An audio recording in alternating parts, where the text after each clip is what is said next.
Welcome back to Learn English Lab. I'm Mike, and today we're going to try to tackle something that I know a lot of you guys out there are facing, and that is how to actually think in English. Not just speak it, not just understand it, but like have that inner monologue running in the language you're learning.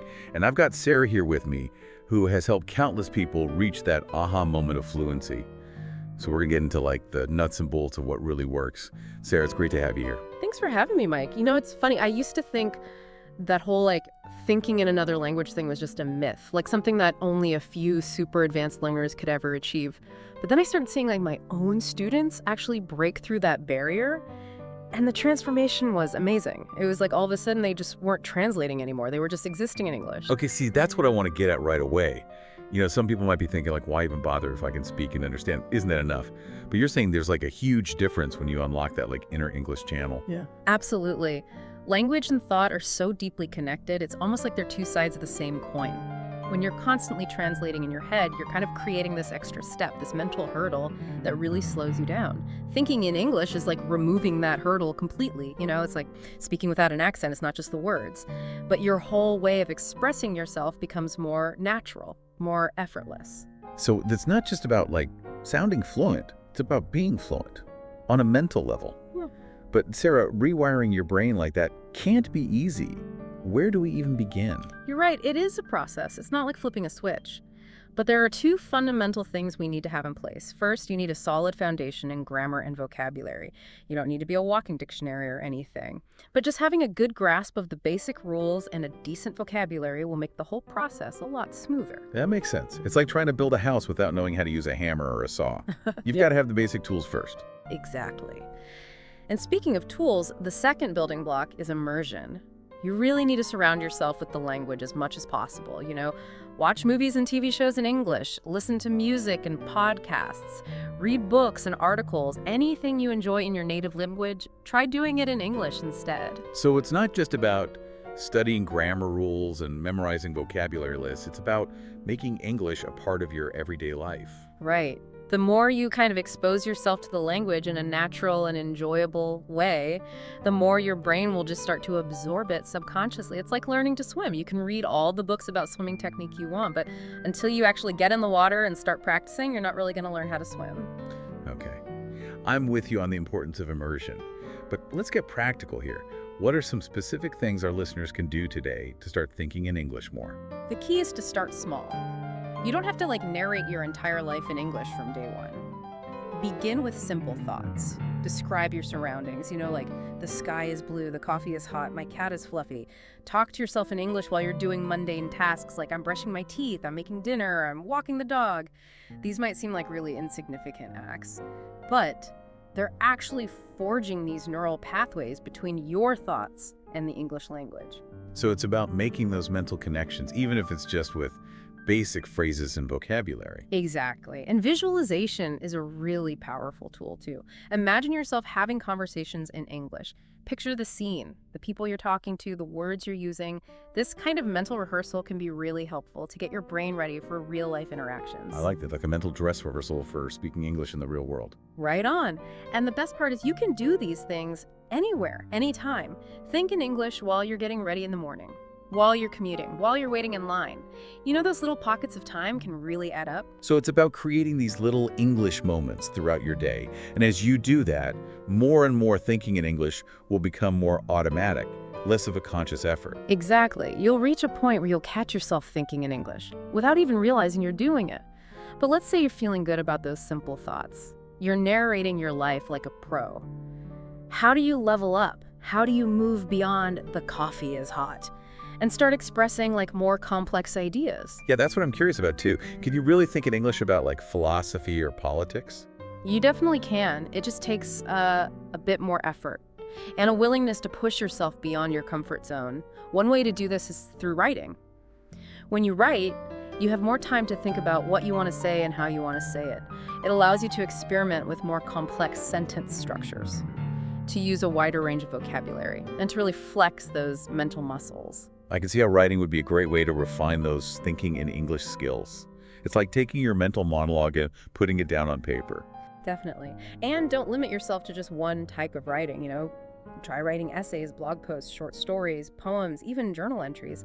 The more variety you introduce, the more comfortable you'll become expressing yourself in different ways. This is making me want to dust off my old journal and start writing in English again. But it's not just about expressing ourselves in general, right? We also need to be able to think in English in like specific situations, like a job interview or a presentation. You're absolutely right. Thinking in English for a job interview requires a different level of formality and vocabulary than, say, chatting with friends at a party. The key is to be aware of the context and adjust your language accordingly. So it's been developing that adaptability, that ability to shift gears depending on the situation. And speaking of pressure situations, how do we deal with like the dreaded brain freeze moment? You know, when you're trying to think of the right word in English and your mind just goes blank? Oh, we've all been there. It's so frustrating, but it's completely normal. One thing that helps is just remember to breathe. You know, when we get nervous or stressed, our breathing tends to get shallow, which can further impair our cognitive function. So just take a few deep breaths, calm yourself down, and allow your brain to do its thing. That's good advice. Sometimes we get so caught up in like the pressure of the moment that we forget to take care of the basics, like breathing. It's true. And if you're still struggling to find the right word, try thinking in phrases instead of individual words. This can sometimes help you bypass that mental block and keep the conversation flowing. I like that. It's like thinking in chunks instead of getting hung up on like the individual pieces. Exactly. And if you're worried about speed, try practicing speed thinking exercises. This could be anything from like describing pictures to answering questions in English as quickly as possible. The key is to just challenge your brain, to retrieve information and formulate responses in English under pressure. Okay, so we've covered a lot of ground here. Building a strong foundation, making English a part of our daily lives, expressing complex ideas, adapting to different situations, and even thinking under pressure. But what about the inevitable roadblocks? I'm sure a lot of our listeners struggle with things like mental translation, or simply not having the vocabulary they need to express themselves fully. What advice do you have for those folks? Those are really common challenges and perfectly valid concerns. Let's start with mental translation. It's a really tough habit to break, but there are definitely strategies that can help. Instead of trying to translate word for word from your native language, try to focus on the meaning you want to convey and then find the English words that express that meaning. So it's about shifting from like a word-for-word translation to a more like concept-for-concept approach. Yeah, precisely. Another helpful tip is to use visual cues. For example, if you're trying to remember the word apple, just visualize an apple in your mind. And of course, practice is key. The more you use English, the less you'll rely on mental translation. It's about building those direct connections between your thoughts and the English language without the intermediary step of your native language. It makes sense. The more you practice thinking directly in English, the less you'll need to rely on that translation crutch. But what about the vocabulary issue? What if you simply don't have the words to express what you want to say? Well, expanding your vocabulary is an ongoing process, but there are ways to make it more effective. One is to learn new words in context. Don't just memorize lists of isolated words. Instead, try reading articles, books, or watching movies. And pay attention to how new words are used in sentences. So it's about seeing those words in action, understanding how they function in real-life situations. Absolutely. Flashcards can also be helpful, but use them actively. Don't just flip through them passively. Create sentences with the new words. Use them in conversations. And really try to integrate them into your active vocabulary. And speaking of active use, language exchange platforms are fantastic for this. Oh yeah, those are great for getting real-world practice with native speakers. Definitely. Platforms like Tandem, HelloTalk, and Speaky make it super easy to connect with people from all over the world who are also learning English. You can chat call or even video call with them, practicing your English and getting valuable feedback in a fun and engaging way. And finally, let's not forget about confidence. So many English learners struggle with feeling self-conscious or afraid of making mistakes. But remember, everyone makes mistakes. It's a natural part of the learning process. It's how we learn and grow right. But I know that fear of making mistakes could be paralyzing for some people. What advice do you have for overcoming that fear? It's all about reframing mistakes. Instead of seeing them as failures, see them as learning opportunities.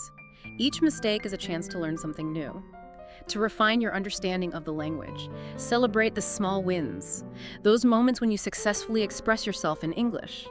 And remember that fluency is a journey, not a destination. Be kind to yourself, be patient, and keep practicing. The more you practice, the more confident you'll become. This has been so insightful, Sarah. I'm sure our listeners are already feeling more empowered to tackle this whole thinking in English thing. But before we move on, I want to tap into your tech expertise. I know a lot of our listeners are big fans of using apps and online resources to learn English.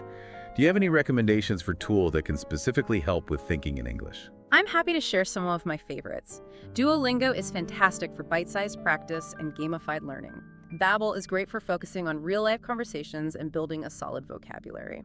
And Memrise uses these fun mnemonics and visual cues to help you remember new words. Those are all great options. And they're all available on your phone, so you can practice anytime, anywhere.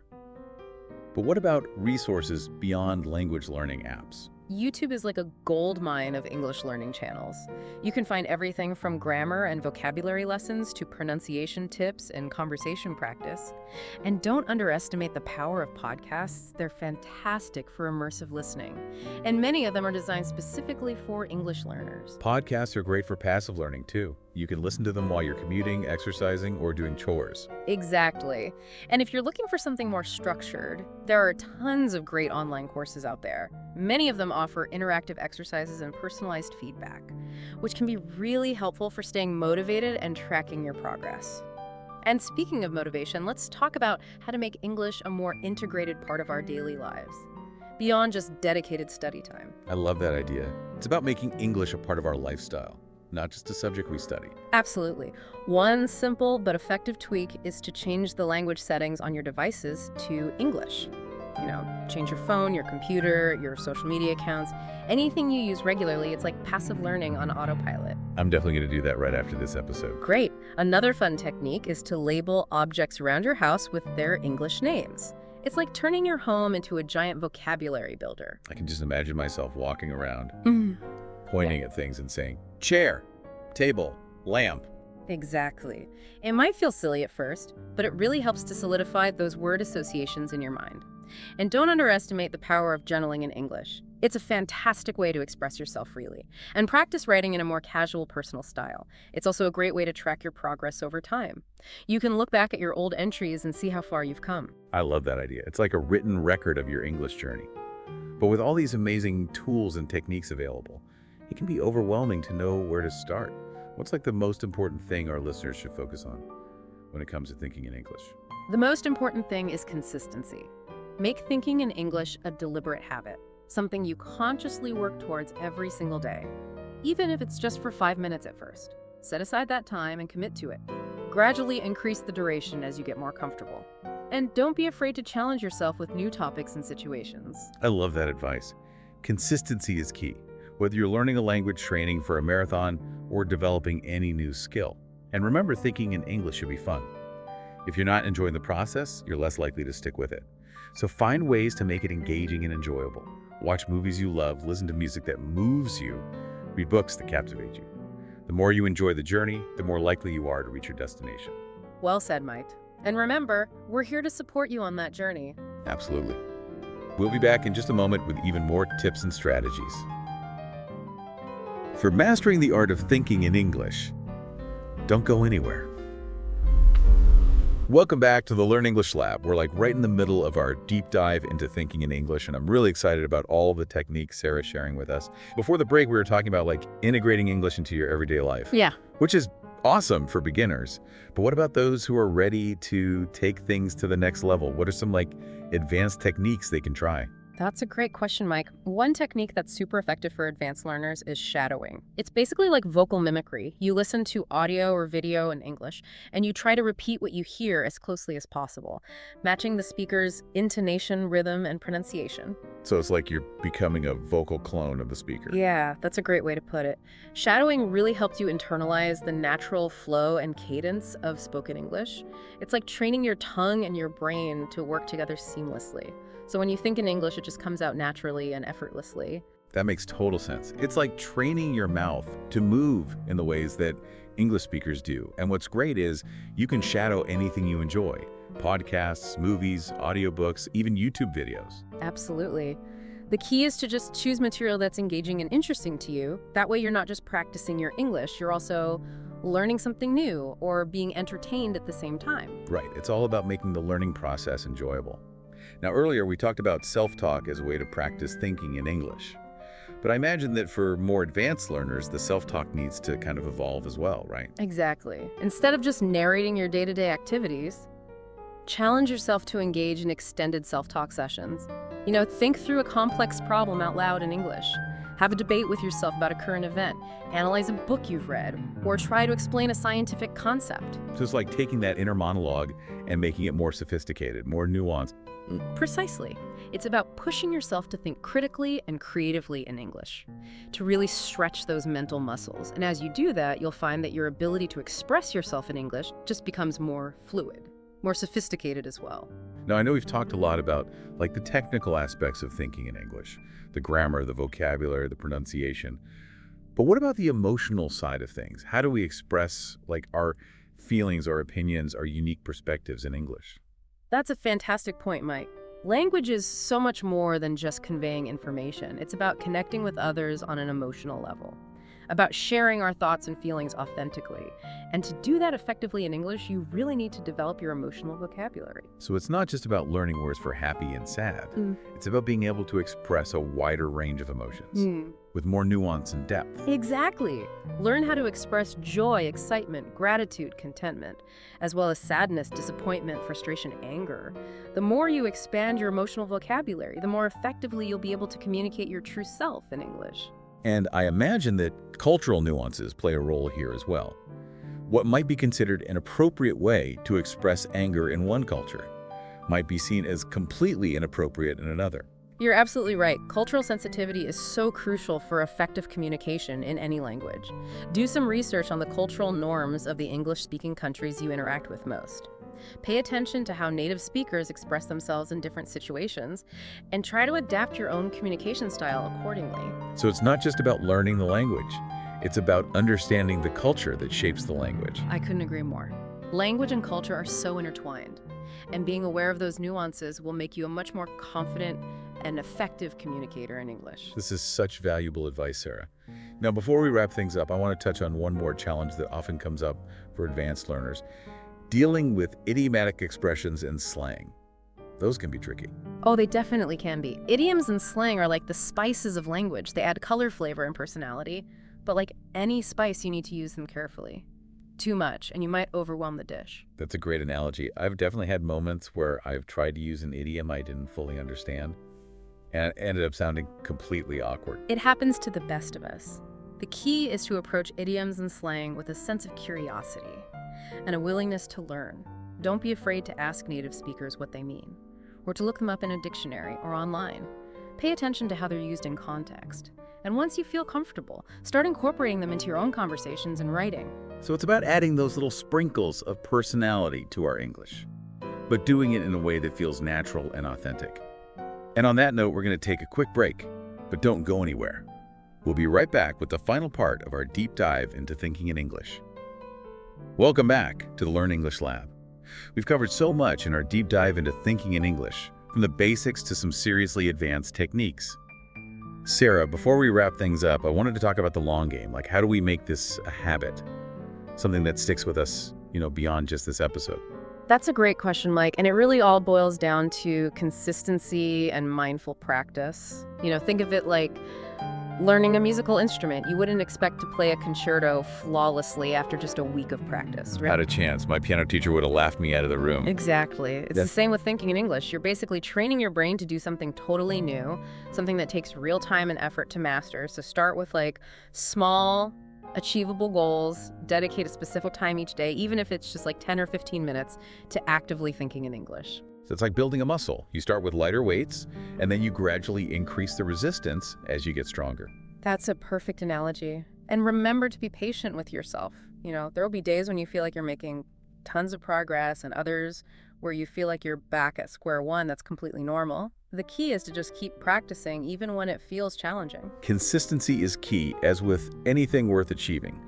But let's be honest, motivation can be tough, especially when it comes to something as long-term as language learning. What are some ways we can stay motivated and keep that fire burning? Connecting with others is so important. Find a language partner, join an online community, attend language exchange events, surround yourself with people who are also learning English. Sharing your experiences, challenges, and successes with others who get what you're going through can be incredibly motivating. It's like having a support system, a group of people who are on this journey with you. Absolutely. And don't forget to celebrate your achievements. Did you have a conversation in English without feeling totally flustered? Did you watch a movie without subtitles and understood most of it? Those are huge wins. Acknowledge your progress, reward yourself, and let that sense of accomplishment fuel your motivation. Yeah, sometimes we're so focused on what we haven't achieved yet that we forget to acknowledge how far we've come. That's so true. And remember, the journey itself should be enjoyable. If you're not having fun, you're less likely to stick with it. So find ways to make learning English a truly joyful experience. Explore topics that interest you. Watch movies and TV shows you love. Listen to music that moves you. When you enjoy the process, the progress will naturally follow. This has been such an eye-opening conversation, Sarah. I feel like we've given our listeners a roadmap for not just thinking in English, but for making it a sustainable and enjoyable part of their lives. I hope so, Mike. It's been such a pleasure sharing these tips and strategies with you and your listeners. And to all of our amazing listeners out there, thank you so much for joining us on this deep dive into thinking in English. Remember, you are capable of achieving fluency. Believe in yourself. Be patient with yourself and enjoy the journey. And don't forget to practice. Even a few minutes each day can make a huge difference. Absolutely. Hello and welcome to the Learn English Lab. I'm Mike, and today we're diving deep into learning English right from home. And joining me is Sarah, our expert in, well, all things English learning. It's like we're putting together this awesome guide just for you. That's a great way to put it, Mike. Learning English at home is becoming really popular these days, and for a good reason. It's kind of like taking control of your learning, It definitely is. Imagine watching those movies without needing subtitles, just chatting away with people from all over the world, exploring a whole new world of books and music, all from your couch. Exactly, you got it. And that's precisely what we're going to unpack today. Think of this as your very own personal roadmap to make that English learning environment in your home really effective. Oh, I like that, a roadmap. So Sarah, where do we even begin? What's the first step when someone decides, okay, I want to learn English? Well, just like if you're heading out on an adventure, learning English starts with, having a clear idea of where you want to go. Before you even open a textbook or download one of those apps, just pause for a second and really think about what your goals are. You're right. We're not talking about those vague things like, I want to be fluent. Right? We need something more, something we can actually work with. Right. We need SMART goals. That's specific, measurable, achievable, relevant, and time-bound. So instead of saying, I want to be fluent, a SMART goal would be more like, I want to reach a B2 level of English in, say, 6 months, and I'm going to study for an hour every day. Now, that's a goal you can really track and work towards. And that leads perfectly to our next point, creating a study schedule. Oh yeah, consistency is key here. Even if you just have like 15 minutes every day to study, that can make a huge difference in the long run. Think of it like exercising. Regular short workouts are way more effective than those random intense ones, right? Yeah. So it's all about making English a part of your everyday life, not just squeezing it in when you remember. Which brings us to the idea of immersion, wouldn't you say? Precisely. And immersion doesn't necessarily mean you gotta hop on a plane and fly to, an English-speaking country. You can create that English-rich environment right where you are. Think about switching your phone's language to English. Follow English-speaking accounts on social media. Even just labeling everyday objects in your home in English. It's like surrounding yourself with the language, even in small ways. Yeah, it's like subtly nudging your brain to start thinking in English. And speaking of fun ways to immerse yourself, what about entertainment? Movies, TV shows, even music. Oh, for sure. Learning through entertainment is definitely one of the most enjoyable ways to improve your English. You can start by watching movies with subtitles in your native language and then slowly switch to English subtitles. You might be surprised how you can eventually watch without any subtitles. I did that with Spanish movies, At first, I totally relied on subtitles. But as time went by, my brain started picking up on patterns, and I needed those subtitles less and less. It's amazing how our brains can adapt without us even knowing it. It is. It really is. And hey, let's not forget about reading. You can start with books or articles that match your level, and then as you get better, try something more challenging. Reading really opens up a world of vocabulary and grammar, and it's all in context, which is super valuable. It's like building your own mental library of language structures. Right. And speaking of building blocks, let's talk about a skill that many learners find, well, a bit daunting speaking.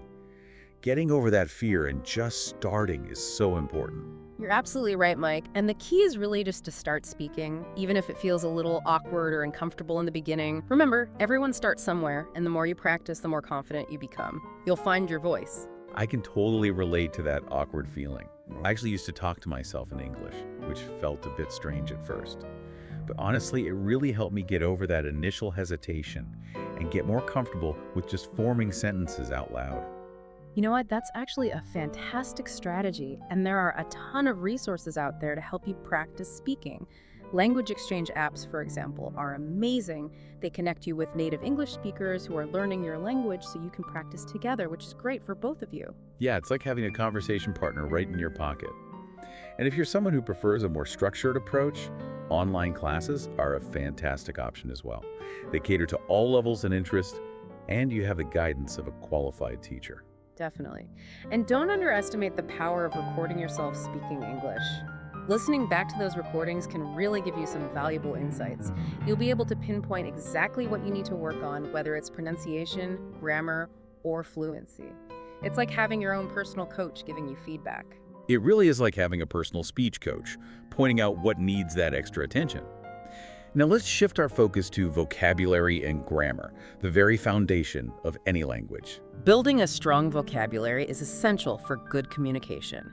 You should aim to learn even just a few new words each and every day. Flashcards, vocabulary apps, or even just a simple notebook are all incredibly helpful tools. And it's important not to just memorize lists of words. Try to learn them in context.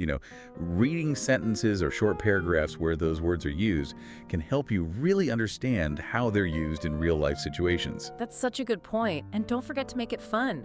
Word games like Scrabble, crossword puzzles, even those online vocabulary games can make learning new words enjoyable and, almost effortless. Absolutely. Turning learning into a game makes it so much more engaging. And speaking of memory tricks, mnemonics are another great way to expand your vocabulary, don't you think? Oh, mnemonics. They're fantastic for remembering new words. It's all about associating them with something you're already familiar with. For example, if you're trying to remember the word gregarious, which means sociable, you can picture a lively group of people at a party. Yeah, those mental pictures could be so helpful. And of course, we can't forget grammar. It's like the backbone of clear communication. Understanding grammar is super important if you want to express yourself accurately and clearly. There are a lot of online grammar exercises out there that give you instant feedback, which is really helpful for practice and reinforcing your understanding. And just like with vocabulary, it's useful to see those grammar rules in action. Try analyzing sentences from books or articles, paying attention to how the sentences are structured, the verb tenses, and the word order. It'll really help you make sense of it all. That's a really great tip. And while we're at it, why don't we move on to writing? Okay, yeah. Writing is often seen as the more, formal skill, but it doesn't have to be intimidating. Even short entries in a journal can help you exercise those language muscles and improve your fluency. You're right, Mike. Regular writing, even if it's just a little bit, is key to really solidifying your grasp of grammar and vocabulary. Start with something easy like describing your day or summarizing an article you read. And don't be afraid to challenge yourself with something a bit more creative, like writing an essay or maybe even a short story. It's a great way to test your skills and really boost your confidence. And remember, feedback is super valuable. Share your writing with someone who can give you some constructive criticism, maybe a teacher, a tutor, or even a language partner. That fresh perspective can be really helpful. Yes, a fresh set of eyes can often spot things that we might miss. And now, let's talk about something we can't ignore in this digital age: the amazing tech tools we have at our disposal. Oh yeah, language learning apps have changed the game. They offer these bite-sized lessons, interactive exercises, and even have those game-like elements, which make learning really fun and engaging. It's like having a tutor with you 24/7. It's like a digital tutor in your pocket. Apps like Duolingo, Babbel, and Memrise are great for learning vocabulary, grammar, and pronunciation on the go. And for those who prefer a more structured approach, online platforms like Coursera and Udemy offer a huge range of English courses, and a lot of them even give you a certificate when you finish. Technology has truly made quality education available to so many people. It really is incredible how technology has made learning so much more accessible. You can literally learn from experts around the world, all from home. And the innovations just keep coming. We're even seeing these virtual reality and augmented reality apps popping up that create these incredibly immersive language learning experiences. Imagine practicing English in a virtual world, like ordering food in a restaurant or asking for directions in a new city. I can't even begin to imagine how cool it would be to practice English in a virtual environment. The possibilities are really endless. And we can't forget about speech recognition tools. They're super helpful for analyzing your pronunciation and pointing out exactly what you need to work on. Technology has absolutely revolutionized language learning. But even with all these fantastic tools, we can't forget about the importance of, well, human connection. You're right on the money there, Mike. Connecting with other learners can give you so much support and motivation. Online communities are packed with people who are on the same language learning journey as you. It's a good reminder that you're not in this alone. It really is motivating to know you're not the only one. Online forums, social media groups, even virtual meetups can all help you create that sense of community and give you opportunities to practice your English in a relaxed and supportive environment. And it's not just about receiving support, it's also about contributing, sharing your own knowledge and experiences with others. Exactly. It becomes this awesome cycle of learning and growth where everyone benefits from each other's insights and encouragement. Precisely. Even if you're learning from home, you're still part of a global community of people who love languages. Now, as we wrap up this first part of our deep dive, I want to leave our listeners with a little challenge, a call to action. What's one small thing they can do today to start creating their own English-rich environment? That's a fantastic question. I would say pick one area where you can easily incorporate English into your daily life.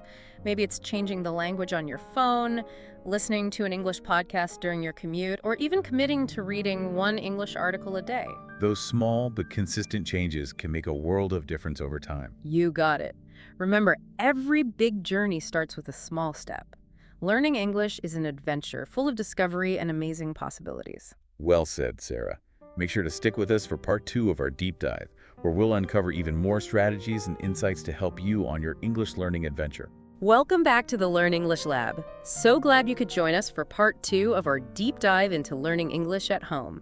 I'm excited to be back too. Before we jump back into our learning journey, I want to kind of circle back to something we touched on earlier, and that's the power of mindset. Oh, you're absolutely right. Your mindset can really make or break your success when it comes to language learning. It's all about believing in yourself, embracing those challenges and staying motivated, especially when things get a bit tough. Yeah, it's like having this inner cheerleader who's constantly reminding you of your goals and pushing you to keep going no matter what. Exactly. It's about having a growth mindset where you see challenges as opportunities to learn and grow, not as like failures or setbacks. You start seeing mistakes as stepping stones, not roadblocks, So instead of getting discouraged when you slip up, you see it as a chance to learn and improve to get better next time. Precisely. And remember, every little step you take, every new word you learn, every conversation you have, it all adds up. It brings you closer to where you want to be. It's like climbing a mountain. You might not see the peak right away, but each step you take is getting you closer to the top. And trust me, the view from up there is worth all the effort. Speaking of views, let's talk about all the amazing things that come with learning English. Why should someone invest their time and energy into this? Oh, the benefits, there are so many. Learning English can really open up a world of opportunities, both personally and professionally. It's like unlocking all these possibilities you never even knew existed. I know. In our world today, English has become the language of, well, just about everything, hasn't it? It really has. Yeah. We're talking business, travel, science, technology, entertainment. Right. Knowing English can help you find a better job, make traveling more enjoyable, connect with people from different cultures all over the world. It's like this universal key that opens so many doors. I love that. A universal key. And hey, let's not forget how good it is for your brain. Studies have actually shown that learning a new language can improve your memory, help you solve problems better, and even slow down age-related cognitive decline. Yeah, it's like a workout for your brain, keeping it sharp and engaged. Exactly. So it's not just about being able to talk to people, it's about growing as a person. Learning English is an investment in yourself, both personally and professionally. Very well said. Now, I want to go back to something we talked about earlier. Finding your tribe, those other learners who can support you and inspire you. Oh, Having that support system is so important when you're learning a language. It makes the whole experience so much more enjoyable and rewarding. I totally agree. Whether it's an online forum, a social media group, or a language exchange meetup in your city, connecting with other learners can make a huge difference in staying motivated and on track. And it's not just about getting support, it's also about giving back, sharing what you've learned with others and encouraging them. It creates this beautiful cycle of learning and growth where everyone benefits. Absolutely. So even if you're learning from home, you're never really alone. You're part of this global community of people who share the same passion for languages. That's a great point. Now, as we get ready to wrap up this deep dive, I want to leave our listeners with a challenge, something they can do right now. What's one small step they can take today to start building that English environment around them? That's a great question. Let me see. I think I'd say start by picking just one thing you can easily change in your daily life.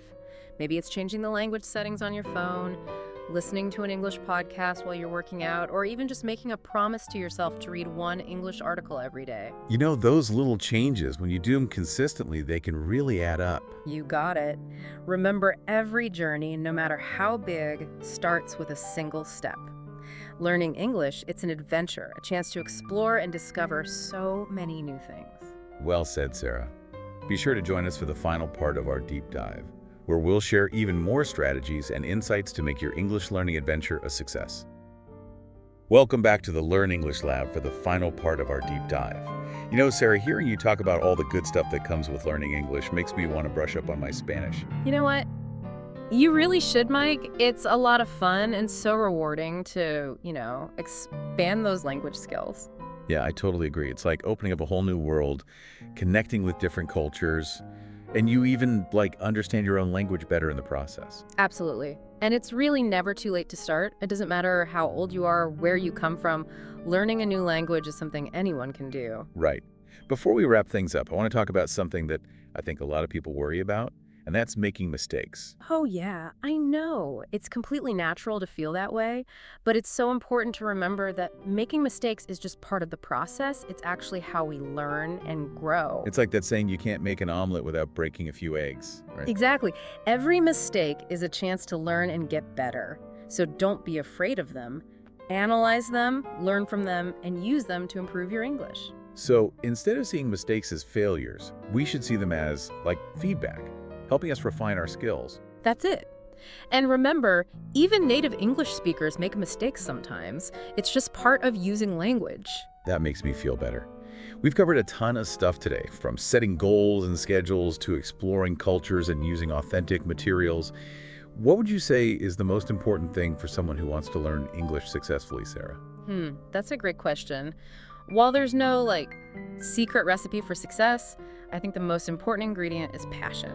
When you really love learning English, the whole journey becomes so much more enjoyable. Yeah, it's like anything else in life. When you're passionate about something, you're more likely to put in the effort to push through those challenges and to just keep going, even when it's not easy. You said it. Passion gives you that motivation you need to keep learning, keep growing, and just keep reaching for your goals. Find what sparks your love for English. Maybe it's music, movies, travel, or even just chatting with people from different cultures, and let that passion be your guide. I love that. So well said. Passion, persistence, and a positive attitude. Those are the keys. And remember, the world of English is so big and exciting, with so much to explore and discover. Embrace the journey and have fun. That's what it's all about. Yeah. Sarah, thank you so much for sharing your insights with us today. It's been a pleasure having you on the show. Thanks for having me, Mike. It's been fun. And to everyone listening, we hope this deep dive into learning English at home has given you some great ideas to start or continue your language learning journey. Remember, you've got this. Set those goals, make a plan, and go for it with confidence and enthusiasm. Hello and welcome back to the Learn English Lab. I'm Mike and I'm so excited about our deep dive today. Yeah. It's going to be awesome. Yeah. We're going to be talking about understanding American culture, which is such a rich topic. And, I've been looking at these sources you shared, and it's almost overwhelming. Where do you even begin with something like this? Right. American culture, there's so many different things to consider. Well, I think a good place to start, Mike, is by looking at the historical foundation. Okay. Thinking about the colonial era, for example. Okay. The impact of the Puritans really laid down some of those fundamental values, hard work, education, religious devotion. And you can really see how those ideas still resonate in American society today. Oh, absolutely. Yeah. I mean, you can definitely draw a straight line from those early influences to so many things that are happening even now. And of course, we can't talk about American culture without at least mentioning the American Revolution. I mean, that was like a cultural earthquake that really kind of... Oh, yeah. It definitely solidified those core ideals Yeah. of freedom, liberty, and democracy that are just so deeply embedded in American identity. You know what's funny is that... And one of your sources actually quotes from a letter written by Thomas Jefferson. Well, let me guess, was it about individual liberty? You got it. Huh. You've been doing your homework. I've been peeking, I admit it. But you know what's fascinating is that this idea of individual liberty that he was emphasizing Yeah. wasn't just this abstract political principle. It really fueled that whole spirit of westward expansion, you know, the frontier spirit that we always hear about. Oh, this is what I find so fascinating. There you go. So you're telling me those pioneers, those cowboys, those settlers Exactly. heading out west were really driven by this deep belief in individual freedom, self-reliance. Absolutely. Wow. It's like woven into their DNA. And so that ties into this whole emphasis on individualism there. Yes. Personal achievement, carving your own path, the pursuit of happiness. I mean, these are classic American values. Yeah, but one of your sources makes a really interesting point. Yeah. That this fierce individualism sometimes clashes with another core American ideal, and that's the ideal of equality. That tension between the individual and the collective, it's something that we see throughout American history. Right. It's a constant kind of push and pull. Yeah, and it plays out in so many different ways, you know, everything from the civil rights movement to debates about social justice today. The concept of equality in America has been a journey and a long one. It has been a journey. And, you know, speaking of journeys, we can't overlook this huge concept of the American dream. Right. And I know you've been doing a ton of research on this, so I'm curious from what you've learned. Is it a myth? Is it a reality for some people? Or is there something else going on here? It is a tricky one, isn't it? It's so deeply embedded in the American psyche. Yeah. This idea that anyone, regardless of their background, can achieve success and prosperity through hard work and determination. But the reality, as your sources point out, it is far more nuanced than that. So give us the breakdown. Okay, well, for one thing, the definition of the American dream itself seems to constantly be shifting. Interesting. One of your sources, a sociologist, actually argues that. Oh, before you dive into that, Sure. I'm curious, how does this notion of the American dream connect to those everyday aspects of American culture, like the way people communicate, you know, or social norms? That's a great question. Yeah. And it actually leads us perfectly into our next topic. Oh, okay. Let's talk about that famous American directness in communication. Yep. Is it real, or is it just a stereotype? All right, let's find out. It's more than just a stereotype.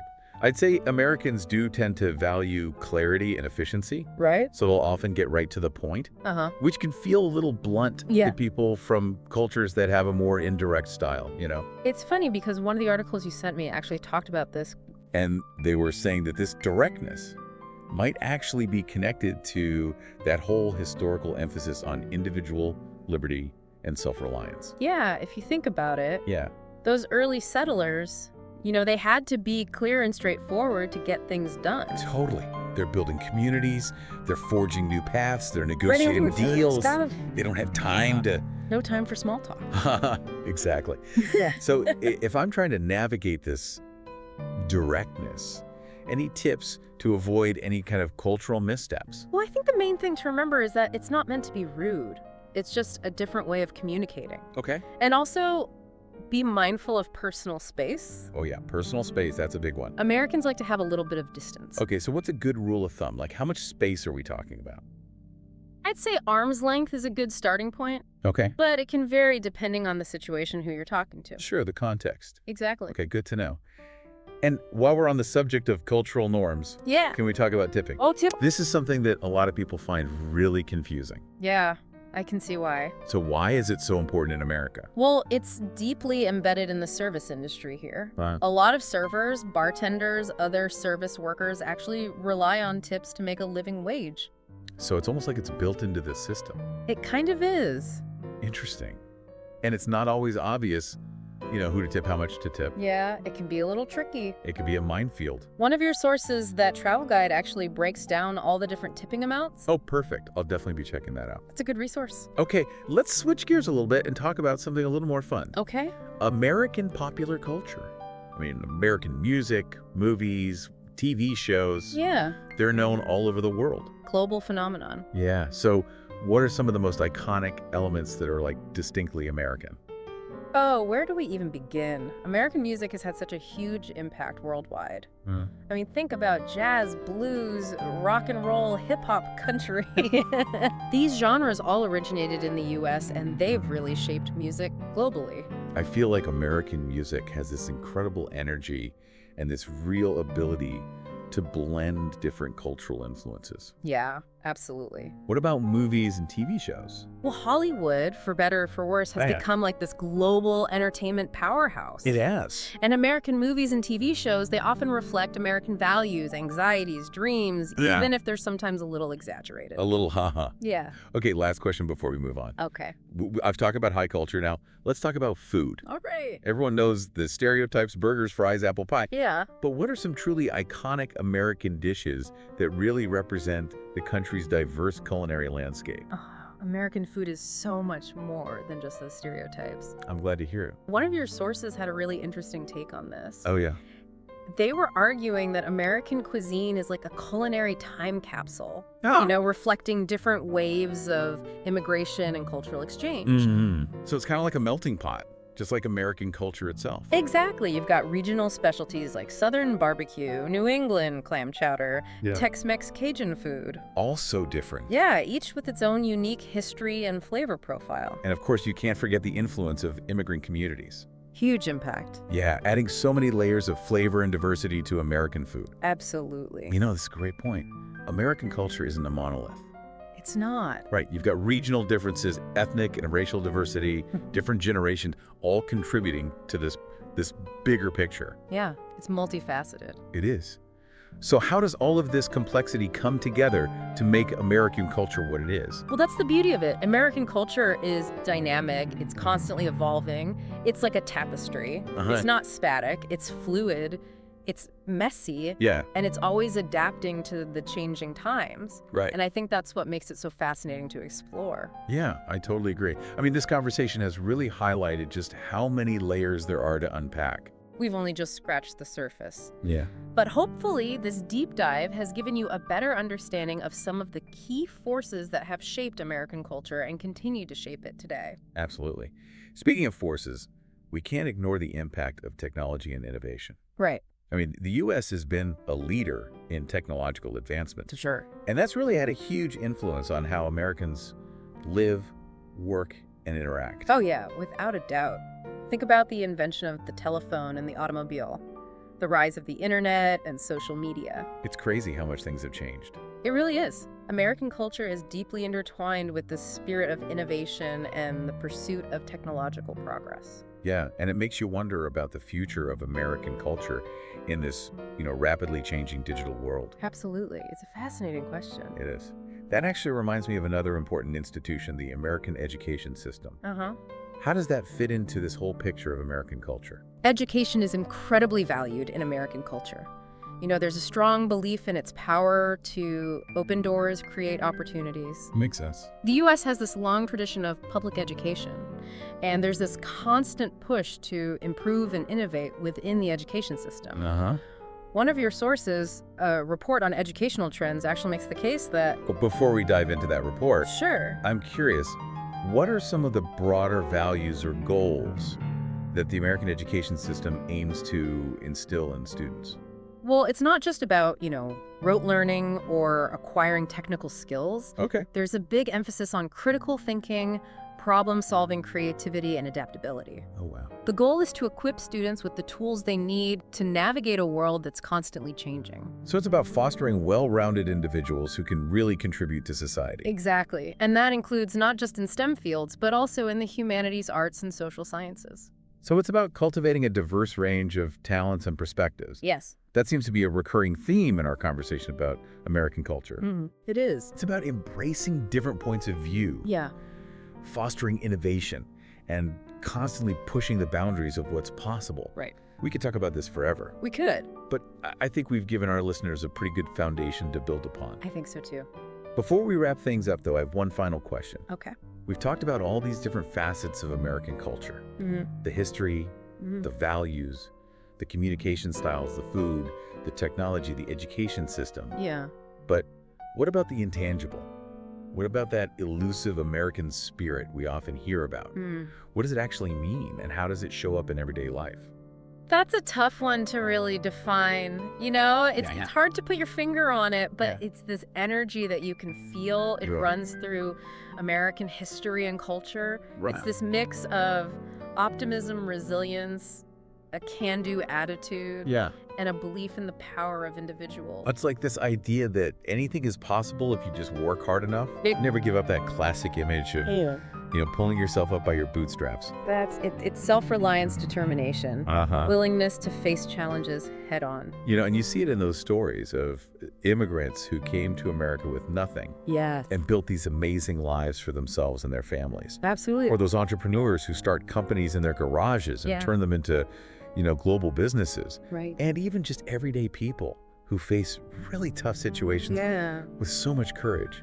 It's inspiring. It is. It's this belief in human potential. Yeah. And that you can overcome any obstacle if you put your mind to it. That's the American spirit. One of the articles you shared mentioned how this American spirit is often portrayed in literature and film. Oh, that's so true. It's a recurring theme in American storytelling. Yeah. From classic novels like The Great Gatsby to more modern films like The Pursuit of Happiness. Yeah. They capture that belief in reinvention. Yeah. The pursuit of a better life. It's a powerful narrative. Yeah. And it makes you think about how that narrative has evolved as the American experience itself has become more diverse and more complex. It's not a static thing. Right. The American spirit, it's been shaped and reshaped by so many different groups of people and different historical events. So it's not just something from the past, it's something that's constantly being redefined. Exactly. Right. And that's what keeps it relevant today. Yeah. It's not about clinging to the past. Right. It's about embracing innovation, adaptability, and that resilience that's always been at the heart of the American experience. I love that. This whole conversation has really highlighted just how dynamic American culture is. It really is. It's always changing. It's absorbing new influences. Always evolving. Yeah. It's pushing boundaries. And that's what makes it so fascinating. Well, Sarah, this has been an incredible journey through American culture. It has been. I feel like we've covered so much ground. We have. But there's always more to explore. There's always more to learn, for sure. But we've given our listeners a great place to start. A good foundation. Yeah. And hopefully we've sparked their curiosity. I hope so, too. So to all of our listeners out there, we want to hear from you. Yeah.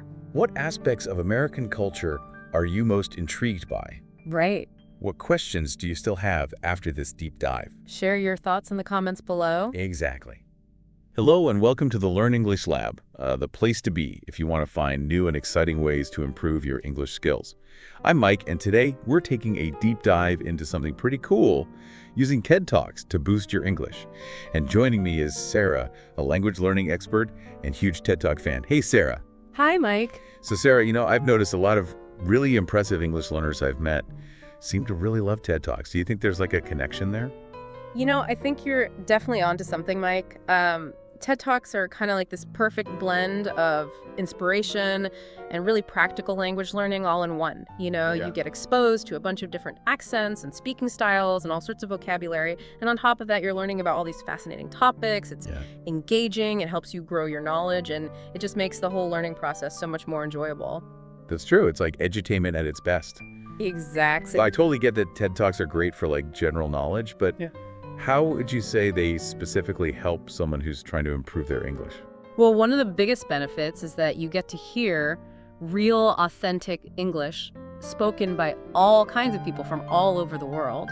Yeah. You'll hear different rhythms and intonations and expressions that you probably wouldn't come across in a textbook. Right. Plus, the talks themselves are usually super well structured, and they use really clear and engaging language, which is perfect for learners. Okay, I'm sold on the TED Talk concept. So to make this deep dive extra special, we've got a list of 5 talks that come highly recommended for English learners. Ready to jump into the first one? Absolutely, let's do it. Okay, the first one that really caught my eye is called The Secrets of Learning a New Language. The speaker has this amazing story. She speaks a ton of languages herself, so she clearly knows what she's talking about. Yeah. What really stood out to you about this talk, Sarah? You know, I think what makes this talk so powerful is that the speaker really emphasizes finding joy in the language learning journey. She doesn't just drone on about grammar rules and vocab lists. She talks about really immersing yourself in the language through things you actually enjoy, like watching movies, listening to music, and even just embracing those moments when you make mistakes. I love that. And there's this one story she tells about a funny language mishap she had that's a perfect example of how those little embarrassing moments can actually help you learn faster. That's so true. Mm-hmm. Learning a language shouldn't feel like a chore. It should be something you're excited about, something you look forward to. Exactly. So speaking of finding that joy in the learning process, let's move on to a talk that really digs into the power of being your true self. It's called The Power of Vulnerability. Now, this one might not seem directly related to language learning on the surface, but I'm curious to hear what you thought about it. This talk is all about connecting with your audience on a much deeper level, and that's honestly a crucial skill for good communication in any language. Yeah. The speaker is a researcher and a storyteller, and she uses this really clear and simple language to explore these complex emotions, and it really shows you that you don't need to use all these big fancy words to express yourself in a powerful way. Right. What's really cool is that by being open and vulnerable, we actually open up the space for genuine connection and understanding, even if there are language barriers. That's a good point. While we're talking about expressing yourself authentically, I think this next TED Talk fits in perfectly. It's called Your Body Language Shapes Who You Are. This one might seem a little out of left field. What does body language have to do with learning English? More than you might think, Mike. Yeah. This talk explores how our body language can actually change how we feel and how other people see us. The speaker is a social psychologist, and she argues that using certain power poses can actually make us feel more confident, which is super helpful in those situations where we might feel nervous about speaking English. I've actually tried these power poses myself before presentations, and I can totally vouch for them. They really help calm those nerves and make you seem more confident.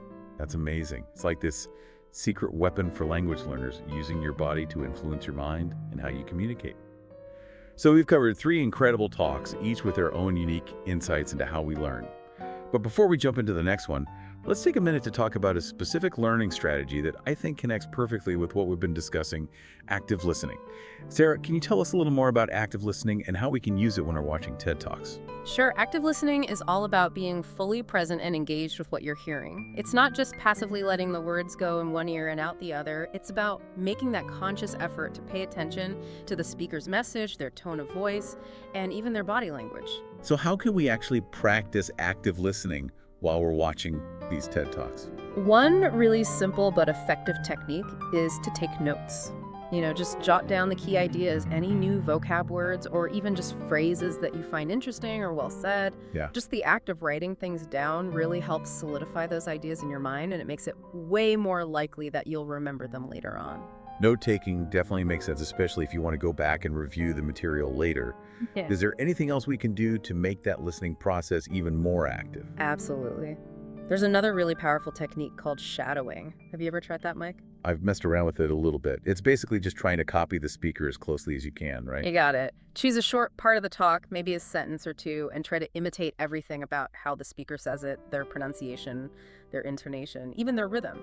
It might feel a little awkward at first, but it's seriously effective for training your mouth muscles to make those English sounds more accurately. I can see how that would be super helpful for pronunciation. Yeah, And it kind of makes you feel like you're stepping into the speaker's shoes for a minute.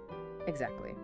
And speaking of stepping into someone else's shoes, our next TED Talk is all about the art of communication and how to really make your message resonate with your audience. It's called How to Speak So That People Want to Listen. I think this one is especially useful for English learners because it goes beyond just the grammar and vocabulary. I'm intrigued.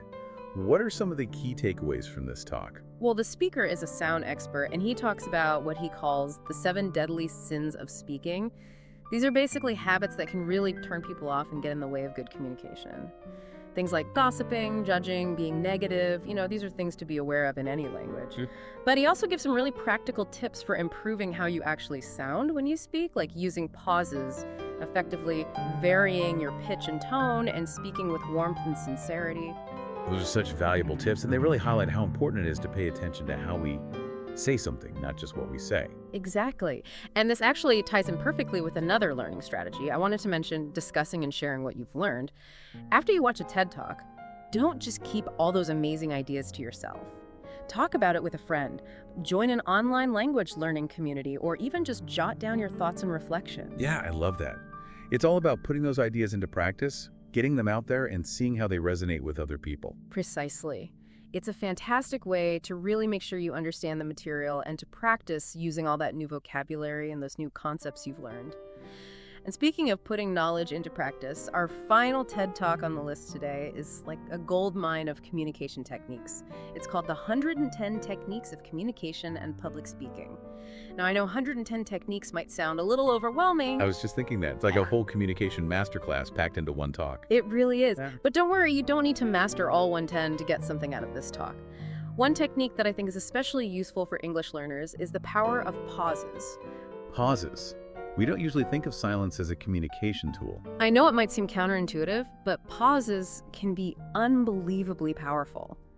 They give you a chance to collect your thoughts, they give your listeners a chance to process what you've just said, and they create this sense of anticipation. The speaker actually spent years studying thousands of speakers, and he found that using pauses well was one of the things that all the really captivating and persuasive speakers had in common. That's so interesting. It really makes you realize that sometimes silence can speak volumes. And I think it goes back to what we were saying earlier about active listening. Being comfortable with those moments of silence allows us to really absorb everything that's being said, both the words and the nonverbal cues. I completely agree. And the best part is that all these techniques we've been talking about aren't just for TED Talks. You can use them in any communication situation. Whether you're giving a presentation, having a chat with a friend, or even just practicing your English on your own, these strategies can help you communicate more clearly and confidently. So we've explored 5 incredible TED Talks, and we've uncovered a whole toolkit of learning strategies. But before we wrap things up, I'd love to hear your final words of wisdom for our listeners who are ready to dive headfirst into the world of TED Talks and take their English skills to the next level. My advice, approach it like an adventure, Be curious. Don't just stick to the talks we've talked about today. TED has this massive library with talks on almost any topic you can imagine. Oh yeah, it's huge. So find something that really grabs your attention, something you're actually passionate about, That passion is what's going to keep you motivated and make the whole learning process so much more rewarding. That's such good advice, and I think it applies to anything you're trying to learn, really. When you're genuinely interested in something, it's way easier to stay focused and engaged. So to sum it all up, we've seen how TED Talks can be this incredible tool for boosting your English skills. You get exposed to different accents, speaking styles, and vocabulary, all while learning about a whole bunch of interesting topics. And don't forget about those active learning techniques we talked about. Active listening, shadowing, discussing, and actually using what you learn. Those are the keys to unlocking the full potential of TED Talks for language learning. Absolutely. So go out there, explore the world of TED, and watch your English skills skyrocket. Yeah. And hey, if you enjoyed this deep dive into TED Talks for English language learning, make sure you like, share, and subscribe to our YouTube channel for more awesome tips and resources to help you master the English language. We'll see you in the next episode. I couldn't agree more, Mike. And what's so cool about TED Talks is that they give you this unique window into all these different perspectives and ideas from people all over the world. It's true. You learn so much about different cultures and ways of thinking, and you start to see the world in a whole new light. And all of that just adds to the richness of the language learning experience. It's not just about memorizing words and grammar rules. It's about connecting with the language on a deeper level and really making it your own. Absolutely. So as we wrap up today's deep dive into TED Talks for English language learning, what's the one thing you want our listeners to take away from this conversation? I'd say the most important thing is to remember that learning English should be a fun and engaging journey. Don't be afraid to experiment, to try new things, and to find what works best for you. And most importantly, don't give up. The more you immerse yourself in the language, the more you'll start to see those amazing results. That's such great advice, Sarah, and I think it's the perfect note to end on. So if you're ready to unlock the power of TED Talks for your English learning journey, head over to TEDCom and start exploring. And hey, hello and welcome to the Learn English Lab. I'm Mike, and I love to just jump right into things, so let's do it. Today we're taking a deep dive into the power of small acts of kindness, and I am absolutely thrilled to be joined by Sarah, our resident expert on Well, I guess we could call it human behavior, right? Delighted to be here, Mike, and you hit the nail on the head. That's exactly my area of expertise. I'm ready for you to blow my mind. Yeah. So one of the things that I found so fascinating when I was, doing a little bit of research for our deep dive today was just the science behind kindness. It's not just this like warm and fuzzy concept, like there's actual brain chemistry happening there. It really is fascinating. We're not just talking about feeling good, When we perform or even witness acts of kindness, our brains kind of erupt in a symphony of neural activity. We experience a surge of oxytocin, which many people refer to as the love hormone because it fosters these feelings of connection and trust. So it's like our brains are literally wired for kindness. That's pretty wild when you think about it. It is, and there's even more. We also get a boost of serotonin, a neurotransmitter that's closely linked to happiness and well-being. So it's not just about spreading joy to others, it's also about reaping these incredible benefits ourselves. So it's like this win-win situation for everyone involved. Yeah. Makes you understand why people talk about the helper's high. But okay, I want to talk about this concept of the ripple effect, The idea that one little act of kindness can actually inspire countless others. Is there like a scientific basis for that? There absolutely is. It's a captivating phenomenon called moral elevation. Essentially, when we observe someone else being kind, it can actually trigger a similar response within us. It's almost as if our brains are saying, hey, that looks good, let's do that too. Wow, so even just witnessing kindness can make us better people. That's such a powerful concept. It really is, and think about the implications of that on a grander scale. If everyone practiced even these small acts of kindness, regularly imagine the kind of world we could create. A world overflowing with compassion and support. Okay, now I'm really getting on board. But let's shift gears a little bit and talk about the psychological benefits for the person actually giving the kindness. We've touched on the brain chemistry, but what are some other perks? There's so many. Studies have shown that being kind can actually reduce stress levels, improve your mood, and even enhance our sense of purpose and belonging. It's like this all-natural mood booster and stress reliever rolled into one amazing package. Sounds like kindness is the ultimate form of self-care. But let's get practical for a second. What are some everyday examples of these small acts of kindness that anyone can do? I mean, we're not all out there saving lives or anything. You're absolutely right, Mike.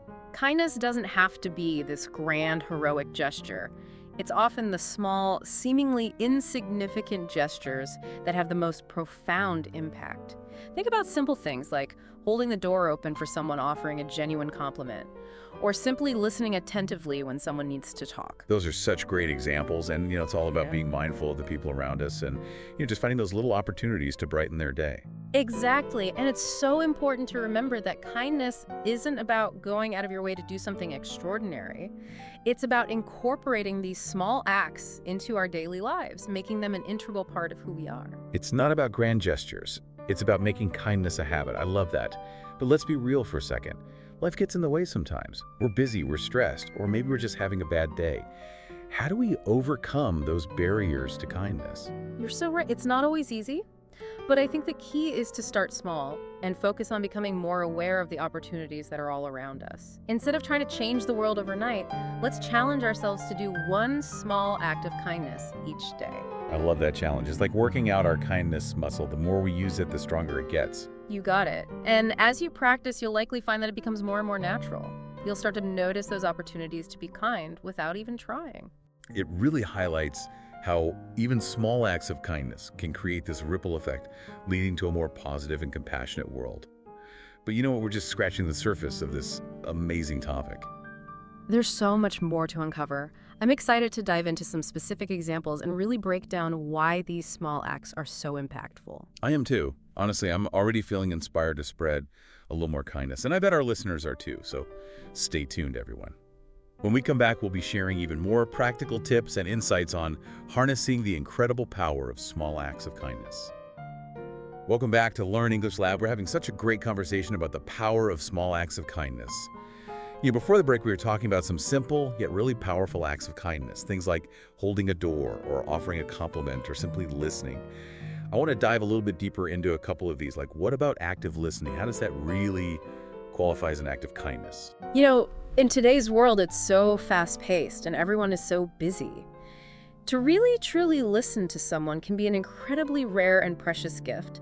It's about Setting aside your own thoughts and really focusing on what the other person is saying without judgment, without interrupting them. I think we've all been in conversations where we can tell the other person isn't fully engaged, and it definitely doesn't feel good. It doesn't. You're left feeling unheard, unimportant even.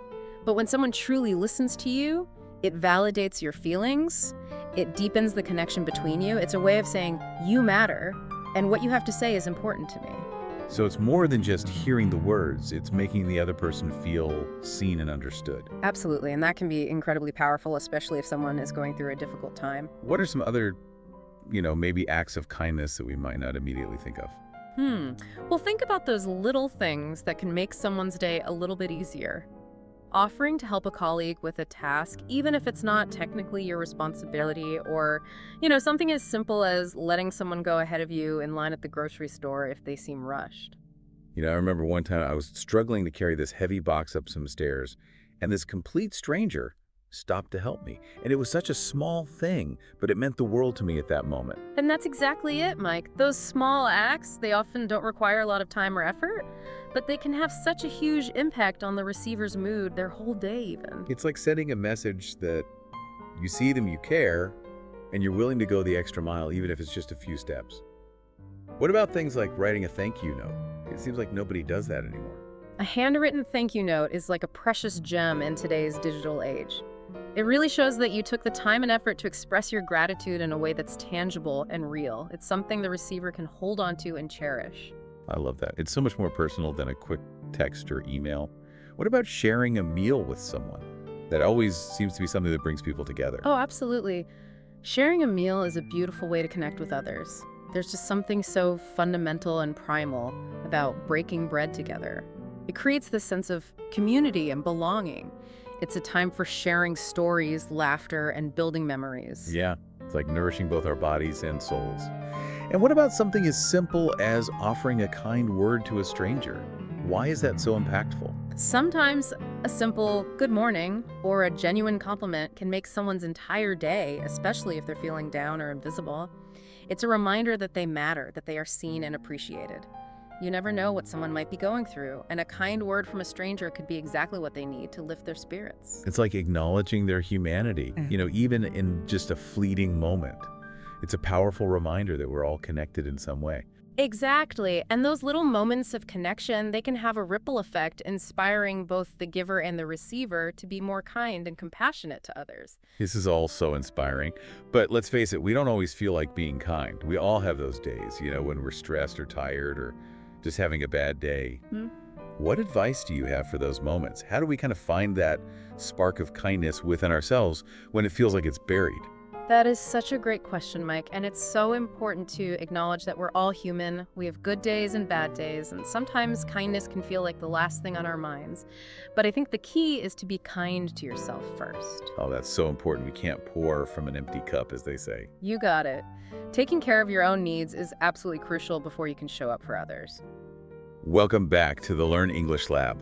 We've been talking about this incredible power of small acts of kindness and how they can really impact the world around us. It's pretty inspiring stuff.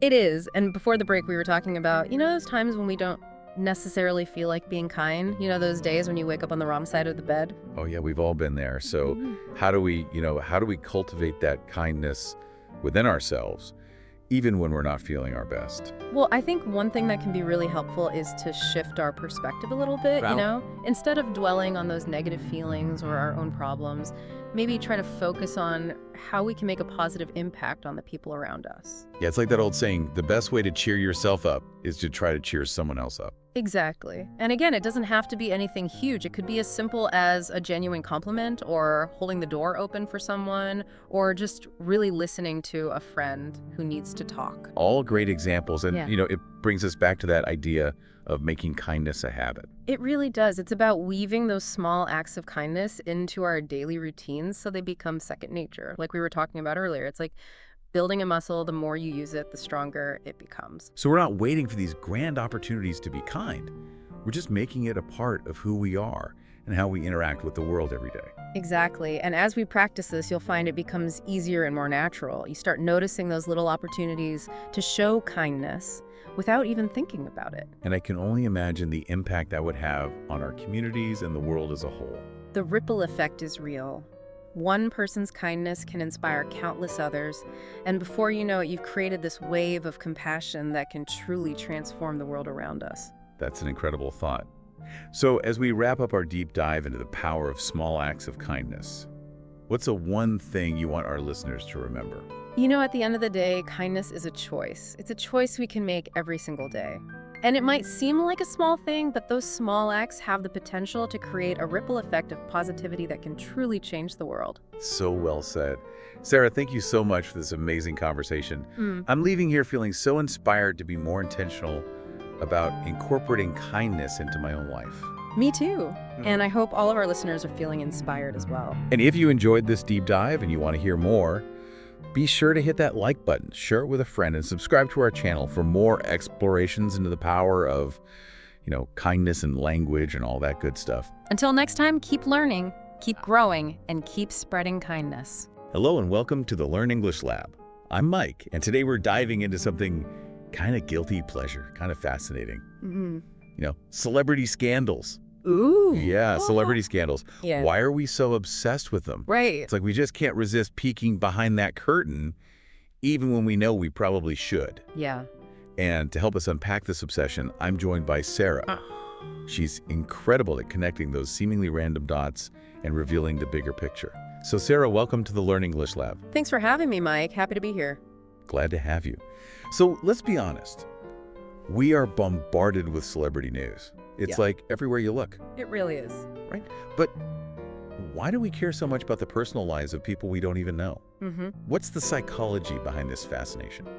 It's a great question, and honestly, I think it all starts with a thing called social comparison. Like, as humans, we're always kind of sizing ourselves up against others, right? Yeah. And celebrities with those seemingly perfect lives, they almost become like this ultimate measuring stick. So when they stumble, when they have these very public slip-ups, does it make us feel a little bit better about our own lives? Yeah. Is that where that schadenfreude comes in? That guilty pleasure we feel when someone seemingly perfect messes up? Absolutely. It's that feeling of, well, at least I didn't do that. But to really understand this obsession, I think we need to remember that celebrity itself isn't new. Right. Think about it. Even in ancient Rome, you had gladiators. They were like the rock stars of their time, attracting huge crowds and inspiring intense devotion. Oh, that's such a good point. And then you had the Renaissance artists. Yeah. Da Vinci, Michelangelo. They weren't just painters and sculptors. They were superstars. Exactly. Their lives were full of drama, rivalry, and, even scandal back then. Definitely. And over the centuries, that concept of celebrity just kept evolving. Like with Hollywood, you had the rise of movie stars, and it created this whole new type of celebrity, one that was fueled by mass media. And how can we forget about the tabloids? Oh. They have been fueling our addiction to celebrity gossip for decades. Oh. Those crazy headlines, the grainy photos.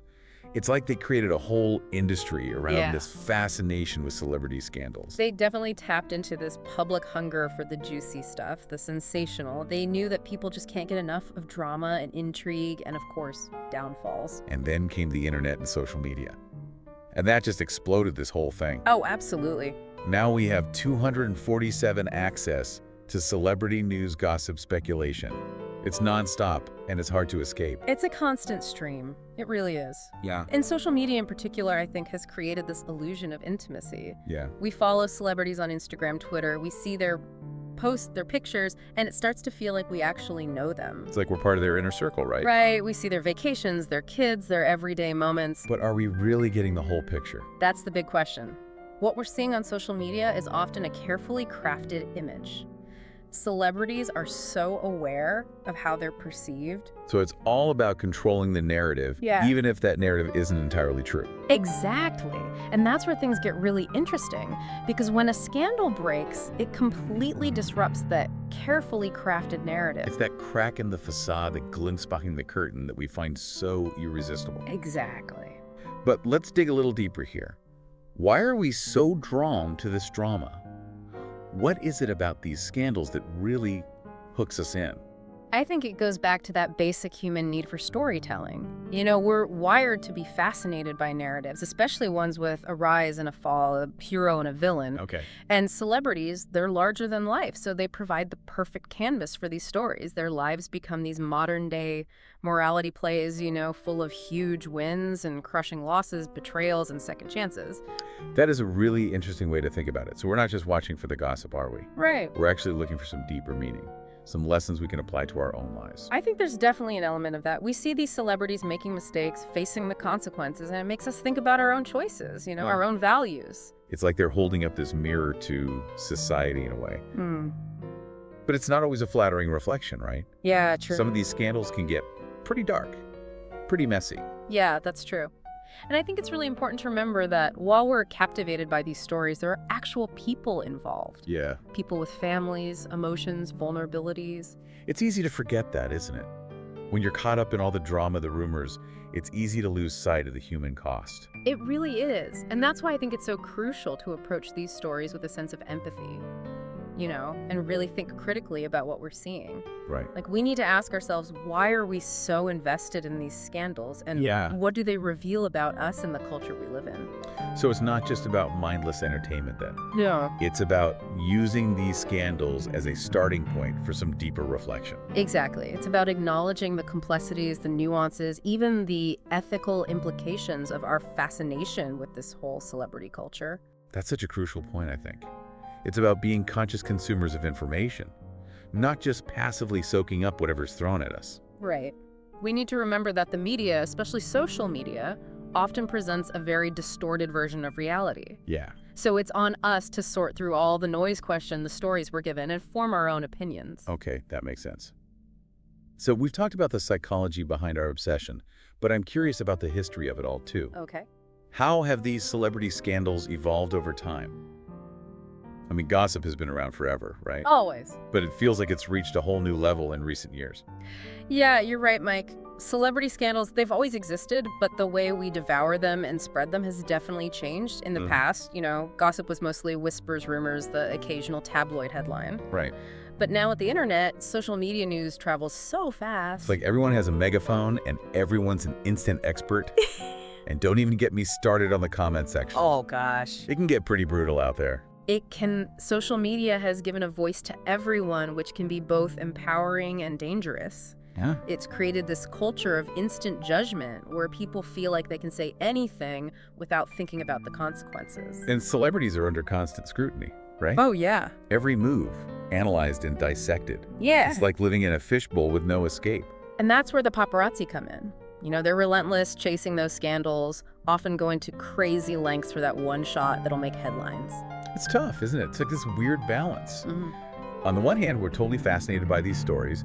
We want to know all the behind-the-scenes stuff. Right. But on the other hand, we got to recognize that celebrities deserve some level of privacy, some respect. Absolutely. It's about finding that sweet spot between our curiosity and our empathy. Remembering that celebrities are people, too. People with feelings and families just like us. Exactly. So how do we do that? How do we engage with this celebrity news in a way that's fun, but also responsible? I think it starts with awareness. You know, recognizing that what we see in the media, especially on social media, is often a warped version of reality. Okay. It's about questioning the narratives we're given, thinking critically about the motivations behind the stories, and being aware of how it might affect the people involved. So don't believe everything you read. Basically, yeah.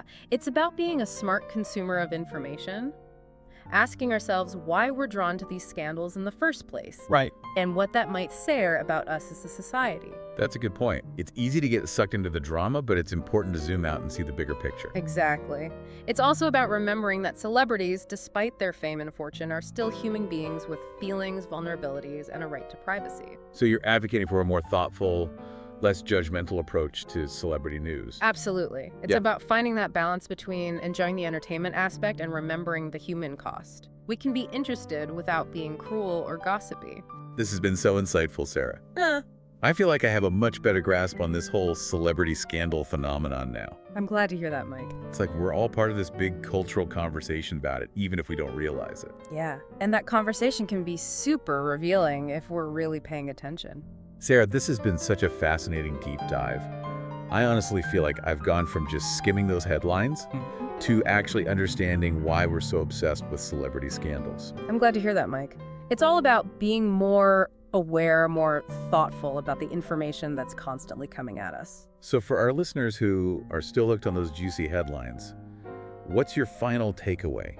How can we enjoy celebrity news without falling into that trap of judgment and negativity? I think it really comes down to balance. You know, it's okay to be entertained by these stories, but let's not forget that there are real people at the heart of them. Right. Let's try to be mindful of the impact our words and actions can have both on the celebrities and on each other. And maybe we can even use these scandals as opportunities to learn something about ourselves and the world around us. That is some fantastic advice, Sarah. A huge thank you for joining us today and sharing your insights. It's been a pleasure. Thanks so much for having me, Mike. And to all our amazing Learn English Lab viewers out there, thanks for tuning in. Don't forget to like, share, and subscribe to our YouTube channel for more deep dives into the topics that matter. Until next time, keep learning and keep exploring. Hello and welcome to the Learn English Lab. We love to take fascinating topics and, really do a deep dive into them. I'm Mike. And I'm Sarah. And Sarah is our expert guide for this deep dive. So are you ready to explore the world of emotional resilience with our listener? Absolutely, Mike. Yeah, I'm excited to unpack this. It's something that we all need more of, especially these days when life throws those inevitable curveballs our way. Yeah, and it's funny, we often talk about wanting a life without problems, but what if the key isn't avoiding hardship, but learning how to thrive because of it? That's what we're kind of digging into today, right? You hit the nail on the head. Resilience isn't about dodging the punches. It's about learning to take a hit and come back stronger. And we're going to see what we can learn from people who've really mastered this. POWs, Special Forces soldiers, everyday heroes, they all have something to teach us about bouncing back. All right, I'm hooked already. So where do we even begin with something as complex as emotional resilience? Well, let's start with something that might surprise you. Optimism. Now, I'm not talking about blind optimism where you just bury your head in the sand and pretend everything's perfect. Right. True optimism, the kind that fuels resilience, is about facing challenges head-on with a clear-eyed view, but still believing in your ability to overcome them. So it's you're not denying reality, you're just choosing to believe that you've got what it takes to kind of handle it, right? Exactly. Think of it like this. You see those storm clouds gathering. You know a tough time is coming, but you also trust yourself to weather that storm. It's that unshakable faith in your own capabilities that makes all the difference. Okay, that makes a lot of sense. It reminds me of those elite soldiers, the ones we talked about earlier. They don't shy away from danger. In fact, they run toward it because they believe they're the ones who can handle it. That level of self-belief must be incredibly empowering. It is incredibly empowering. And here's the thing, that same principle applies to all of us, not just soldiers. It's about acknowledging the potential for things to go wrong, but also believing in your ability to navigate the situation no matter what. Okay. So optimism is like the foundation. It's that inner belief that you can handle whatever comes your way. Yeah. But what happens when we're faced with something that truly terrifies us? Well, that brings us to another fascinating aspect of resilience, facing our fears. You see, our brains are wired to protect us from danger, so when we encounter something scary, our natural instinct is to avoid it. Right, it's that fight or flight response kicking in. Makes sense. I mean, the monster under the bed seems a lot scarier when the lights are out, right? Exactly, but here's the catch. Avoiding our fears actually makes them stronger. Neuroscience shows us that when we confront our fears head-on in a safe environment, we begin to rewire our brains to see them as less threatening. So it's like those special forces training scenarios. They push you to your absolute limits. The goal isn't to eliminate fear. It's to reframe it as a challenge to overcome, like a chance to become stronger. Do they actually teach them to think that way? Oh, absolutely. They even use specific phrases to help them reframe those scary moments. Like what? Things like, I'm feeling scared, but I'm going to learn from this. Or, this is a test, and I'm going to use it to grow. Wow. I can see how that shift in mindset would be a game changer. Not just for soldiers, but for anyone facing a daunting task. So we've got optimism, the belief in ourselves, and the courage to face our fears. What else fuels this inner strength, this ability to bounce back? Another critical piece of the puzzle is having a strong moral compass. Okay, so we're talking about having a strong sense of right and wrong, knowing what you stand for. Yes, precisely. Resilient people often have an unwavering commitment to their values, even when under immense pressure. And this often goes hand in hand with a sense of spirituality. Now, when you say spirituality, are you referring to organized religion? Not necessarily. It could be religion, but it's more about feeling a sense of connection to something bigger than yourself. It could be a community that shares your values, a deep appreciation for nature, or a belief in a higher power. It's that feeling of belonging and purpose that lifts you up and gives you strength. I get it. It's about knowing you're not alone, that there are others who share your beliefs and will stand with you, especially when the going gets tough. You nailed it. It's that shared sense of purpose and belonging that helps us stay strong when we're tempted to give up. You know, it reminds me of that incredible story about the POW tap code. You know, how they used to communicate by tapping on the walls. Even the smallest connection, the tiniest bit of hope can make all the difference when you're feeling isolated and lost. And that's not just a feel-good story. It's actually backed by science. Social support triggers the release of oxytocin in our brains. That's a hormone that has a calming effect, reduces stress, and actually helps us cope better with challenges. Wow. So we're literally wired to draw strength from our connections. And it's not just about receiving support, right? Giving back is just as important. Absolutely. Acts of kindness, helping others, contributing to something larger than ourselves, all of these things have a ripple effect. When we focus on lifting others up, it somehow lifts us up too. You know, it's like that quote from Dale Carnegie about making friends. Be interested in others and they'll be interested in you. Turns out that same principle applies to building resilience. It certainly does. Helping others helps us feel more capable and connected, which in turn makes us more resilient when we face our own challenges. It's a beautiful cycle. Okay, so we've talked about optimism, courage, a strong moral compass, spirituality, and the incredible power of connection. What else is there? This is fascinating. Well, Mike, we also need to talk about the important role of role models. You mean like those people who inspire us, the ones who show us what's possible? Yes. But it's not just about the positive examples. It's also about recognizing the negative ones, the people who demonstrate what we don't want to be like. Both good and bad examples can help us define our own path to resilience. So it's like those folks who thrive despite facing like really tough situations. They often have at least one strong role model guiding them, showing them the way. But even if we don't have those ideal role models in our lives, we can still learn from the people we don't want to emulate. Precisely. Negative role models can be just as instructive.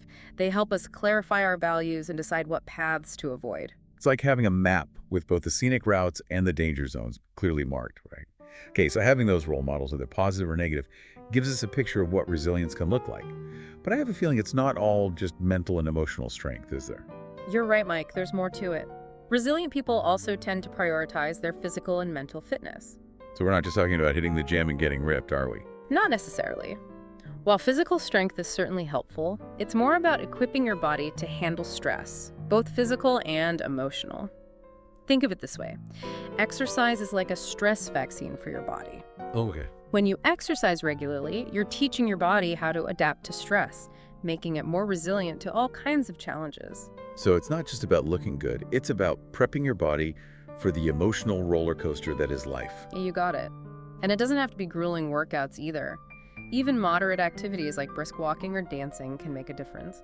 It's about finding something you enjoy and making it a regular part of your life. I'm definitely on board with that.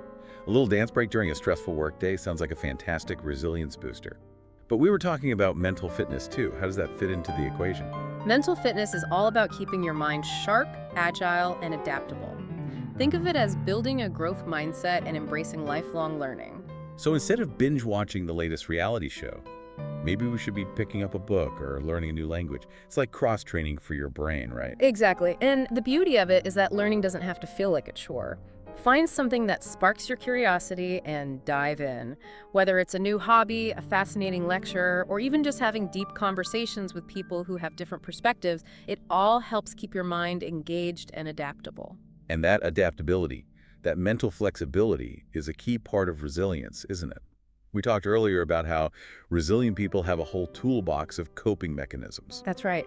They don't limit themselves to just one approach. They're able to assess the situation and choose the coping mechanism that best fits the challenge at hand. So it's like recognizing that what works in one situation might not work in another.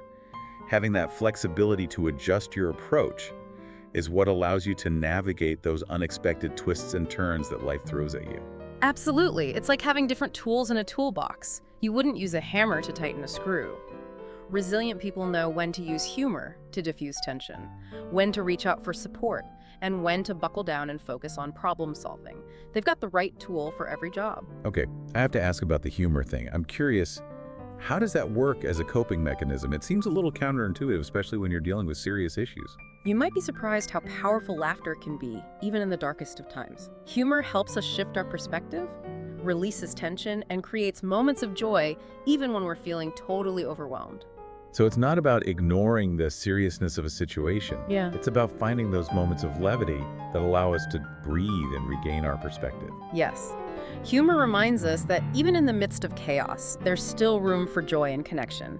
It's not always about cracking jokes. It's about being able to find the absurdity in challenging situations and not taking ourselves too seriously. I like that. It's about embracing that lightheartedness, the ability to laugh at ourselves and find the humor, even when things are going sideways. Right. It's a powerful tool, and one that resilient people tend to use really well. So we've covered a lot of ground here.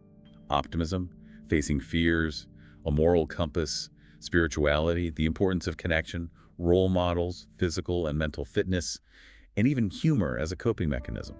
Anything else we need to touch on? One more crucial piece, Mike. We need to talk about finding meaning in our work. This is a major driver of resilience. You mean it's not just about having a fancy title or a big paycheck? You got it. It's about feeling a sense of purpose, a belief that your efforts contribute to something bigger than yourself. That feeling can be incredibly empowering, especially when you're facing obstacles or feeling burnt out. So whether you're a CEO or a janitor, it's about finding that connection between your work and a greater good. Absolutely. Resilient people often view their work as a calling, a mission that gives them a sense of purpose and keeps them motivated even when things get tough. This sense of meaning can help us push through challenges and stay committed to our goals. Yeah, I can see how that would make a world of difference. Especially when you're feeling like giving up, it's like that reserve tank of energy that kicks in when you need it most. It really is. And it's not always about making grand gestures or saving the world. Finding meaning in your work can be as simple as taking pride in a job well done, knowing that your efforts, no matter how small, are contributing to something positive. So it's about changing how we think about work, seeing it not just as a way to make a living, but as an opportunity to make a meaningful contribution, no matter what our job title or industry. Exactly. And remember, it's a journey, not a destination. Building resilience takes time, effort, and a willingness to embrace the ups and downs that life throws our way. But the rewards are absolutely worth it. You're absolutely right. It's about developing those inner strengths and support systems that allow us not just to survive, but to truly thrive, even when things get tough. It's about becoming the best versions of ourselves no matter what challenges we face. This has been such an eye-opening conversation so far, and I'm sure our listener is just as captivated as I am. And we've got even more to explore. Welcome back to the Learn English Lab, where we're digging deeper into this fascinating world of emotional resilience. And before we didn't go anywhere, did we? Podcasts are kind of magical like that. Anyway, before we were talking about how physical and mental fitness play a role in all of this. And it's not just about aesthetics or anything like that. Yeah, I'm really interested in this idea of exercise being like a stress vaccine. Yeah. It sounds like a great way to prime our bodies to handle those emotional ups and downs. It really is. Think about it this way. When you engage in regular physical activity, you're essentially teaching your body how to adapt to stressors. So when emotional or mental stress comes knocking, your body's already getting some experience dealing with it. It's like boot camp for your system. So hitting the gym isn't just about looking good, it's about prepping for the emotional roller coaster of life. I like it. You got it. And it's not just about intense workouts either. Even moderate activities like a brisk walk or a dance class can make a world of difference. It's about finding what you enjoy and making it a part of your routine. Okay, I can definitely get behind that. A little dance break during a stressful workday sounds like a fantastic way to boost resilience. But we were also talking about mental fitness. What does that look like exactly? Mental fitness is about keeping your brain agile and adaptable. Think of it as nurturing a growth mindset and embracing lifelong learning. So instead of zoning out in front of the TV, maybe we should be picking up a book or learning a new skill. It's like cross-training for your brain, right? Yeah, that's a great way to put it. And the best part is that learning doesn't have to feel like a chore.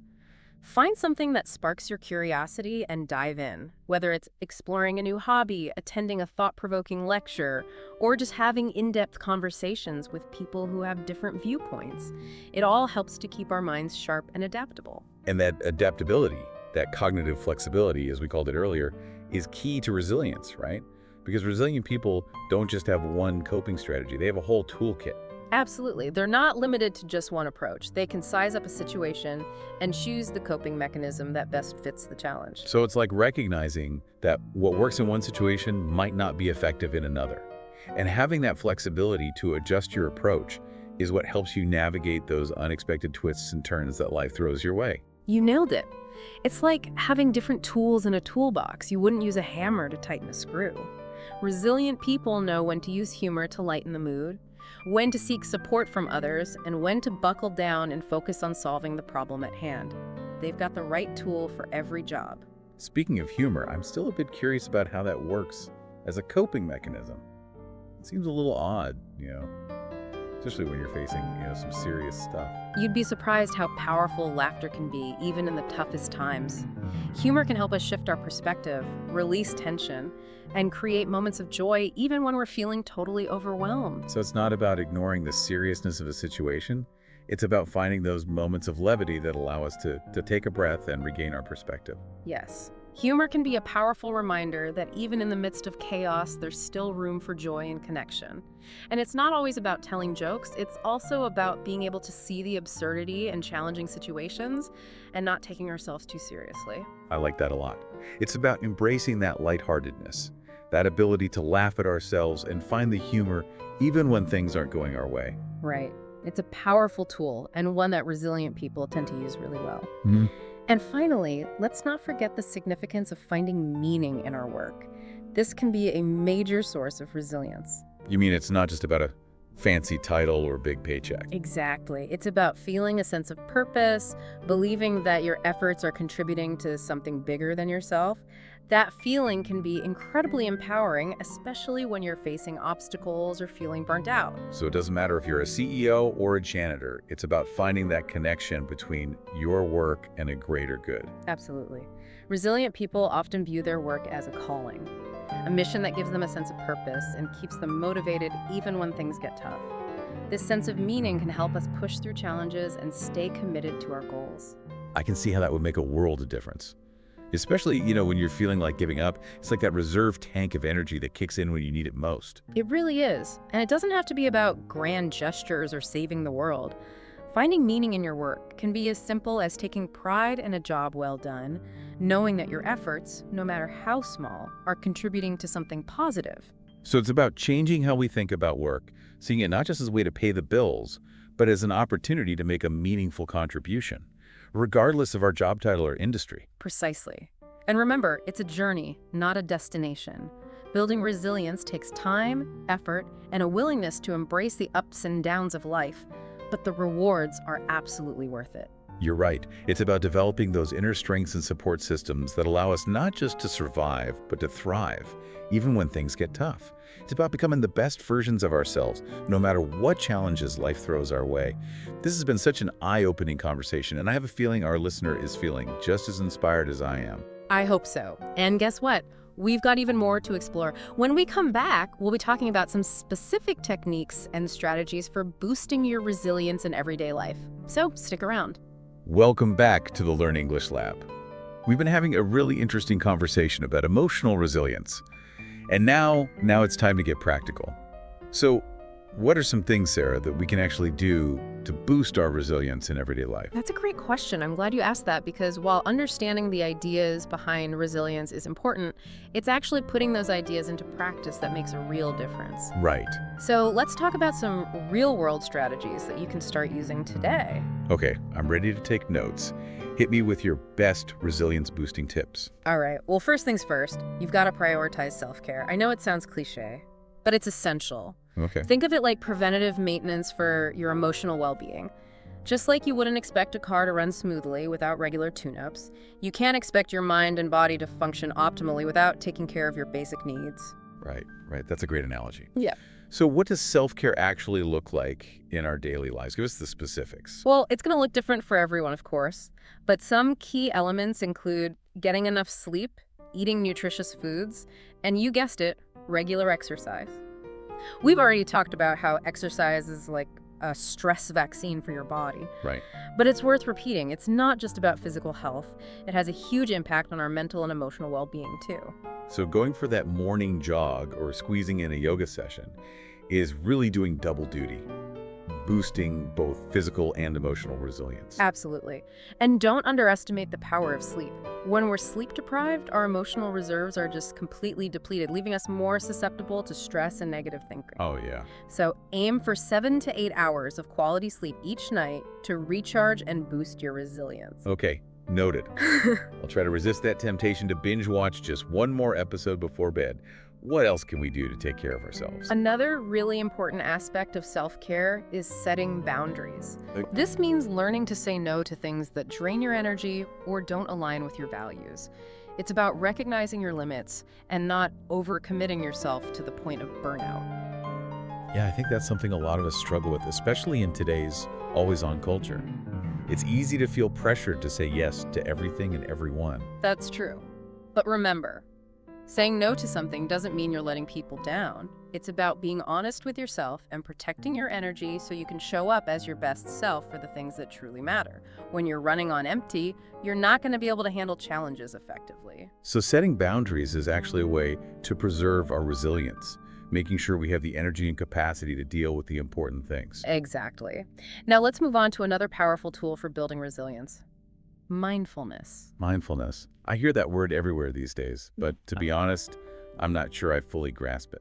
Well, simply put, mindfulness is about paying attention to the present moment without judgment. It's about noticing your thoughts, feelings, and sensations without getting carried away by them. So instead of dwelling on the past or worrying about the future, it's about being fully present in the here and now. Precisely. And there are all sorts of ways to practice mindfulness, from formal meditation techniques to simple things you can do throughout the day, like focusing on your breath or really savoring each bite of your meal. The key is to cultivate a non-judgmental awareness of your inner experience. So if I'm feeling stressed or overwhelmed, I can take a few moments to just focus on my breath and bring myself back to the present. That's a great example. And over time, this practice can help you develop a greater sense of calm, clarity, and control over your emotions, all of which are essential for building resilience. It's like a mental workout, you know? Strengthening our ability to stay grounded and centered even when everything around us feels chaotic. That's a great way to think about it. Now let's talk about one more strategy that's often overlooked: cultivating gratitude. Gratitude. I love that one. It's so easy to get caught up in, what's going wrong, but taking time to appreciate what we have can be such a powerful antidote to negativity. Absolutely. Gratitude is about shifting your focus from what's lacking to what's abundant in your life. It's about acknowledging the good things, both big and small, and appreciating the people who make our lives richer. So it's about actively looking for the positive aspects of our lives, even when things are tough. Yes. And there are many ways to practice gratitude. You can keep a gratitude journal, take a few moments each day to simply reflect on what you're thankful for, or even express your appreciation to others directly. You might be surprised by how much it can shift your perspective and boost your overall resilience. I'm noticing a pattern here. All of these strategies, self-care, boundaries, mindfulness, gratitude, they're all about cultivating a more positive and balanced approach to life. You're right on the money. Resilience isn't just about gritting your teeth and bearing it. It's about creating a strong foundation of well-being that supports you through thick and thin. It's about taking care of your physical, mental, and emotional health so you're equipped to handle whatever life throws your way. That's beautifully put. And it's such an important message for all of us, especially in today's world. So as we wrap things up, what's one final piece of advice you give to our listeners who are on this journey to boost their resilience? Remember that building resilience is an ongoing process, not a destination. Be patient with yourself, celebrate your progress, and don't hesitate to reach out for support when you need it. We all have the capacity to cultivate resilience, and the more we practice these strategies, the stronger and more adaptable we become. That's fantastic advice. Thank you so much for sharing your wisdom and insights with us today. This has been a really enlightening conversation. And to our amazing Learn English Lab community out there, thanks for joining us on this deep dive into emotional resilience. We hope you found it valuable and inspiring. Remember, you have the power within you to create a life filled with strength, joy, and purpose. So go out there and embrace the journey. And don't forget to like, share, and subscribe to our YouTube channel for more deep dives into all sorts of fascinating topics. Until next time, keep learning and keep growing. Hello and welcome to the Learn English Lab. I'm Mike, and I am so glad you could join us for today's deep dive. We're going to be exploring a technique that can seriously boost your English speaking skills. It's called shadowing, and I've got just the expert to help us break it all down. Sarah, welcome to the lab. Thanks for having me, Mike. I'm excited to dive into this with you and all our listeners. So shadowing, it sounds kind of mysterious, maybe even a little intimidating, but from what I've heard, it's all about like mimicking native English speakers. Yeah. To improve your pronunciation, your intonation, even your fluency. Is that right? That's the core idea, yeah. Just imagine like listening to someone speaking English and then trying to repeat what they're saying almost. Simultaneously, like their shadow. You're not just focusing on the words themselves, but also their tone, their rhythm, how they stress certain syllables. It's about capturing those nuances of how they speak. Okay, so it's like a vocal workout where you're training your mouth to move in the same way as a native speaker. I'm starting to get the picture, but I think what our listeners are really curious about is why this works. Why is simply mimicking someone so effective for learning a language? That's a great question. And the answer lies in how our brains process language. When you shadow, you're forced to listen very intently. You're dissecting sounds, intonation patterns, the natural pauses and flow of speech. Your brain goes into overdrive trying to make sense of it all, and that active engagement is what supercharges your learning. So it's like your brain is working out too, not just your mouth. But let's get practical for a second. Say our listener is completely new to shadowing. Where do they even begin? Well, the beauty of shadowing is you don't need any fancy equipment. It starts with choosing some audio to work with, and this is crucial. It needs to be something you actually enjoy listening to, because you'll be spending a lot of time with it. That makes sense. You wouldn't want to be stuck shadowing a boring lecture if you're secretly a true crime podcast fanatic. Exactly. If you're a beginner, start with something clear and easy to follow. Maybe a podcast designed for English learners or some YouTube channels with subtitles. As you get more comfortable, you can move on to things like TED Talks or even audiobooks. So start simple and then level up as you go. Got it. But choosing the audio is just the first step, right? What comes next? Right. Once you've got your material, you need to set the scene. Find a quiet place where you won't be interrupted. Grab some headphones if you want to really focus in. If the audio comes with a transcript, have that handy as well. Then, just like an athlete wouldn't jump into a race without warming up. It's good to do some vocal warm-ups before you start shadowing. I'm picturing tongue twisters and funny faces in the mirror. Absolutely anything to get those muscles moving and ready to go. Once you're all warmed up, it's time for the first listen. This time through, don't worry about shadowing just yet. Just listen to the audio all the way through, focusing on understanding the content and paying attention to the speaker's pronunciation and rhythm. So it's all about absorbing the sounds, getting familiar with the speaker's style, and then the real shadowing begins. You got it, now hit play again. But this time, as soon as the speaker starts talking, start repeating after them. The key here is not to try and speak at the exact same time. Instead, repeat immediately after them like an echo. This is called lagged shadowing, and it gives you that tiny bit of space to process what you're hearing. And try to mimic it accurately. Lag shadowing. I like that. But let's be real, Sarah. Our listeners are human. They're going to make mistakes. I know I would. Is that okay? Of course, shadowing isn't about being perfect. It's about progress. It's about training your ear and your mouth to work together. So don't get discouraged if you stumble. Just keep going. Love that advice. Embrace the stumbles. Okay, so our listener is shadowing along, trying their best to keep up with the speaker. What happens next? Here's where we bring in a secret weapon recording. Record yourself while you're shadowing, and then listen back to that recording, comparing it to the original audio. It's like holding a mirror up to your own pronunciation. Your intonation, how smoothly you're speaking. Wow, that's a brilliant idea. It's like having a personal speech coach right there in your pocket. What specifically should our listeners be paying attention to when they listen back to their recordings? There are a few key things to focus on.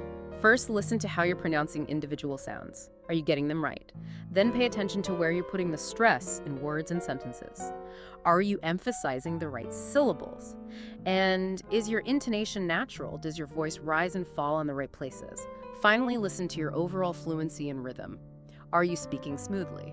Does it sound natural? So it's all about analyzing those finer points of spoken English, which can be hard to catch when you're in the moment of shadowing. I can see how listening back to a recording would be incredibly helpful. So our listener has shadowed, recorded themselves, listened back, and identified some areas where they want to improve. What's the next step in this process? It's simple practice, practice, practice. Repetition is key with shadowing. Go back and listen to the same audio clip multiple times, each time focusing on getting a little closer to the native speaker's delivery. It's like refining a skill. Each time you practice, you smooth out the rough edges and get a bit closer to mastery. So consistency is key, right? Make shadowing a regular part of your language learning routine. But I have to ask, wouldn't it get a bit boring listening to the same audio over and over again? How do you keep things fresh and engaging? That's a great question, Mike, and it's where those tips about choosing material you enjoy come into play. If you're genuinely interested in what you're listening to, the repetition becomes less about drudgery and more about deepening your understanding and appreciation for the nuances of the language. And to add even more variety and challenge, you can start experimenting with some advanced shadowing techniques. Advanced techniques. Okay, now you've got my attention. Tell me more about these now. So remember how we talked about shadowing being like a dance between your ears and your mouth? Well, let's get the rest of your body involved. One technique I call shadowing with movement. Shadowing with movement. That sounds interesting. How does that work? It's precisely what it sounds like instead of sitting still while you shadow. Try walking around, maybe even using hand gestures as you speak. This helps you simulate real-life conversations, where we're rarely just standing frozen like statues. Right, so it's like taking your shadowing practice out of the classroom and into the real world. I love that idea. What other advanced techniques do you have up your sleeve? This next one is for those who are feeling a bit more adventurous and want to push their listening skills to the limit. It's called shadowing without transcripts. Wow, okay, that sounds like a real challenge. No safety net of the written word to fall back on. Exactly, you're relying solely on your ears, forcing yourself to really tune into the sounds of the language. Now, I wouldn't recommend this for beginners, but once you have a good foundation, ditching the transcript can be a powerful way to accelerate your progress. It's like taking off the training wheels and really riding that English fluency bike on your own. I like the sense of adventure here. What else have we got? All right, this next technique is all about expanding your horizons and embracing the beautiful diversity of English accents. We'll call it shadowing different accents. Oh yes, the world of English accents is vast and fascinating. From the crisp British accent to the laid-back Australian vibe, there's so much to explore. Absolutely. Each accent has its unique melody and rhythm. By shadowing different accents, you're not only training your ears to understand diverse ways of speaking, but you're also adding more tools to your pronunciation toolbox. You become a more versatile and adaptable English speaker. It's like spicing up your English-speaking palette with different flavors from around the world. I can already picture our listeners confidently navigating conversations with people from all over the globe. Okay, Sarah, what's the final advanced technique in your arsenal? This last one is all about bringing your English speaking to life. We'll call it shadowing with emotion. Intriguing. It sounds like we're about to tap into some acting skills here. You could say that it's about going beyond simply mimicking words and trying to embody the speaker's emotional state as you're shadowing. If they're excited, let your voice reflect that excitement. If they're expressing sadness or concern, let those emotions color your tone. It's all about adding authenticity and depth to your spoken English. That's fantastic. It's like you're not just shadowing the speaker, you're embodying their entire persona. I could see how this would take your English speaking to a whole new level. Now, Sarah, I know we've been talking about all the positive aspects of shadowing, but I think it's important to acknowledge that, as with any learning technique, there are going to be some challenges along the way. Absolutely, Mike. Even the most dedicated English learners are going to hit some bumps in the road. But the good news is that most of these challenges are completely surmountable. It's all about recognizing them, understanding why they happen, and having a few strategies up your sleeve to overcome them. That sounds like a great plan. Let's dive into some of those common challenges and offer our listeners some practical solutions. What's the first hurdle we should tackle? One of the most common things I hear from learners is, the audio's too fast. I can't keep up. Oh, I've been there. It's like trying to drink from a fire hose. Yeah, it can be really overwhelming, especially when you're first starting out. But don't worry, there are a couple of things you could do. First, try adjusting the playback speed. Most audio players let you slow things down a bit, which can make a world of difference. Right, take advantage of that slow motion button. Another thing to consider is the material you're choosing. If you're struggling with speed, try opting for something that's naturally slower paced. There are lots of podcasts and audiobooks specifically designed for English learners that speak at a more manageable speed. So it's all about finding that sweet spot, something that challenges you but doesn't leave you feeling completely lost.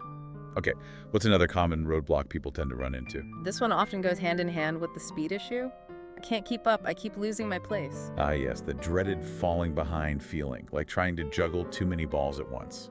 Exactly, and this can happen even with slower audio, especially if the sentences are long and complex, or if the speaker has a very fast speaking style. One thing that can help is to break things down into smaller chunks.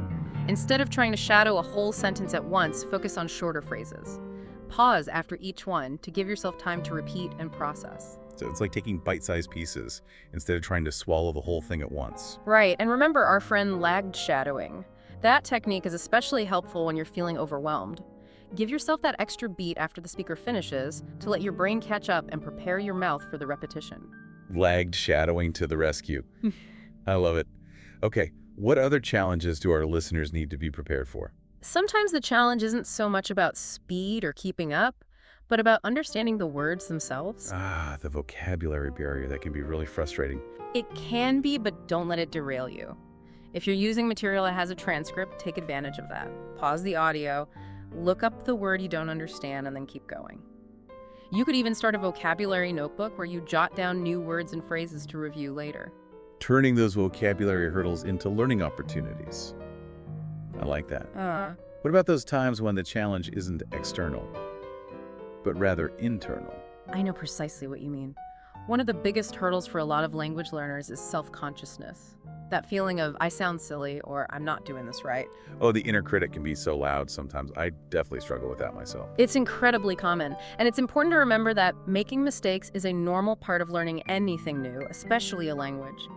No one expects you to sound perfect right away, so be kind to yourself, embrace those stumbles, and focus on progress over perfection. That's such an important reminder. And if you find yourself really struggling with self-consciousness, try practicing in private at first. Find a safe space where you can experiment and make mistakes without feeling judged. The more you practice, the more confident you'll become. Exactly. It's all about building that confidence muscle. And speaking of tools and resources, Mike, are there any particular platforms or materials you'd recommend for shadowing? You know, there are so many great resources out there these days. YouTube is a fantastic place to start. You can find channels specifically geared towards English learners with clear audio and often transcripts or subtitles available. Absolutely. And don't forget about podcasts. There are tons of podcasts designed for language learners covering a wide range of topics and accents. Podcasts are great for on-the-go learning, and if you're looking for something more interactive, there's some really cool language learning apps that incorporate shadowing into their lessons. It's amazing how technology has opened up so many possibilities for language learners. But at the end of the day, regardless of the specific tools or techniques you choose, the most important thing is to be patient with yourself and enjoy the process. Learning a language takes time and effort, so celebrate those small victories along the way, and don't be afraid to experiment and find what works best for you. Couldn't have said it better myself, Sarah. Well, I think we've covered a lot of ground today, from the fundamentals of shadowing to some pretty advanced techniques, and even those inevitable challenges that come with the territory. I hope our listeners feel equipped and inspired to give shadowing a try. It really is a game changer. I agree. It's like a secret weapon for unlocking fluency and confidence in spoken English. And who knows, maybe one day we'll be shadowing you, our listeners, as you confidently navigate the world of English speaking. That's a great goal to strive for. Well, that's a wrap for today's deep dive into shadowing. A huge thank you to Sarah for sharing her expertise with us. And to all of you listening, remember to like, share, and subscribe to our channel for more English learning tips and tricks. Until next time, happy shadowing.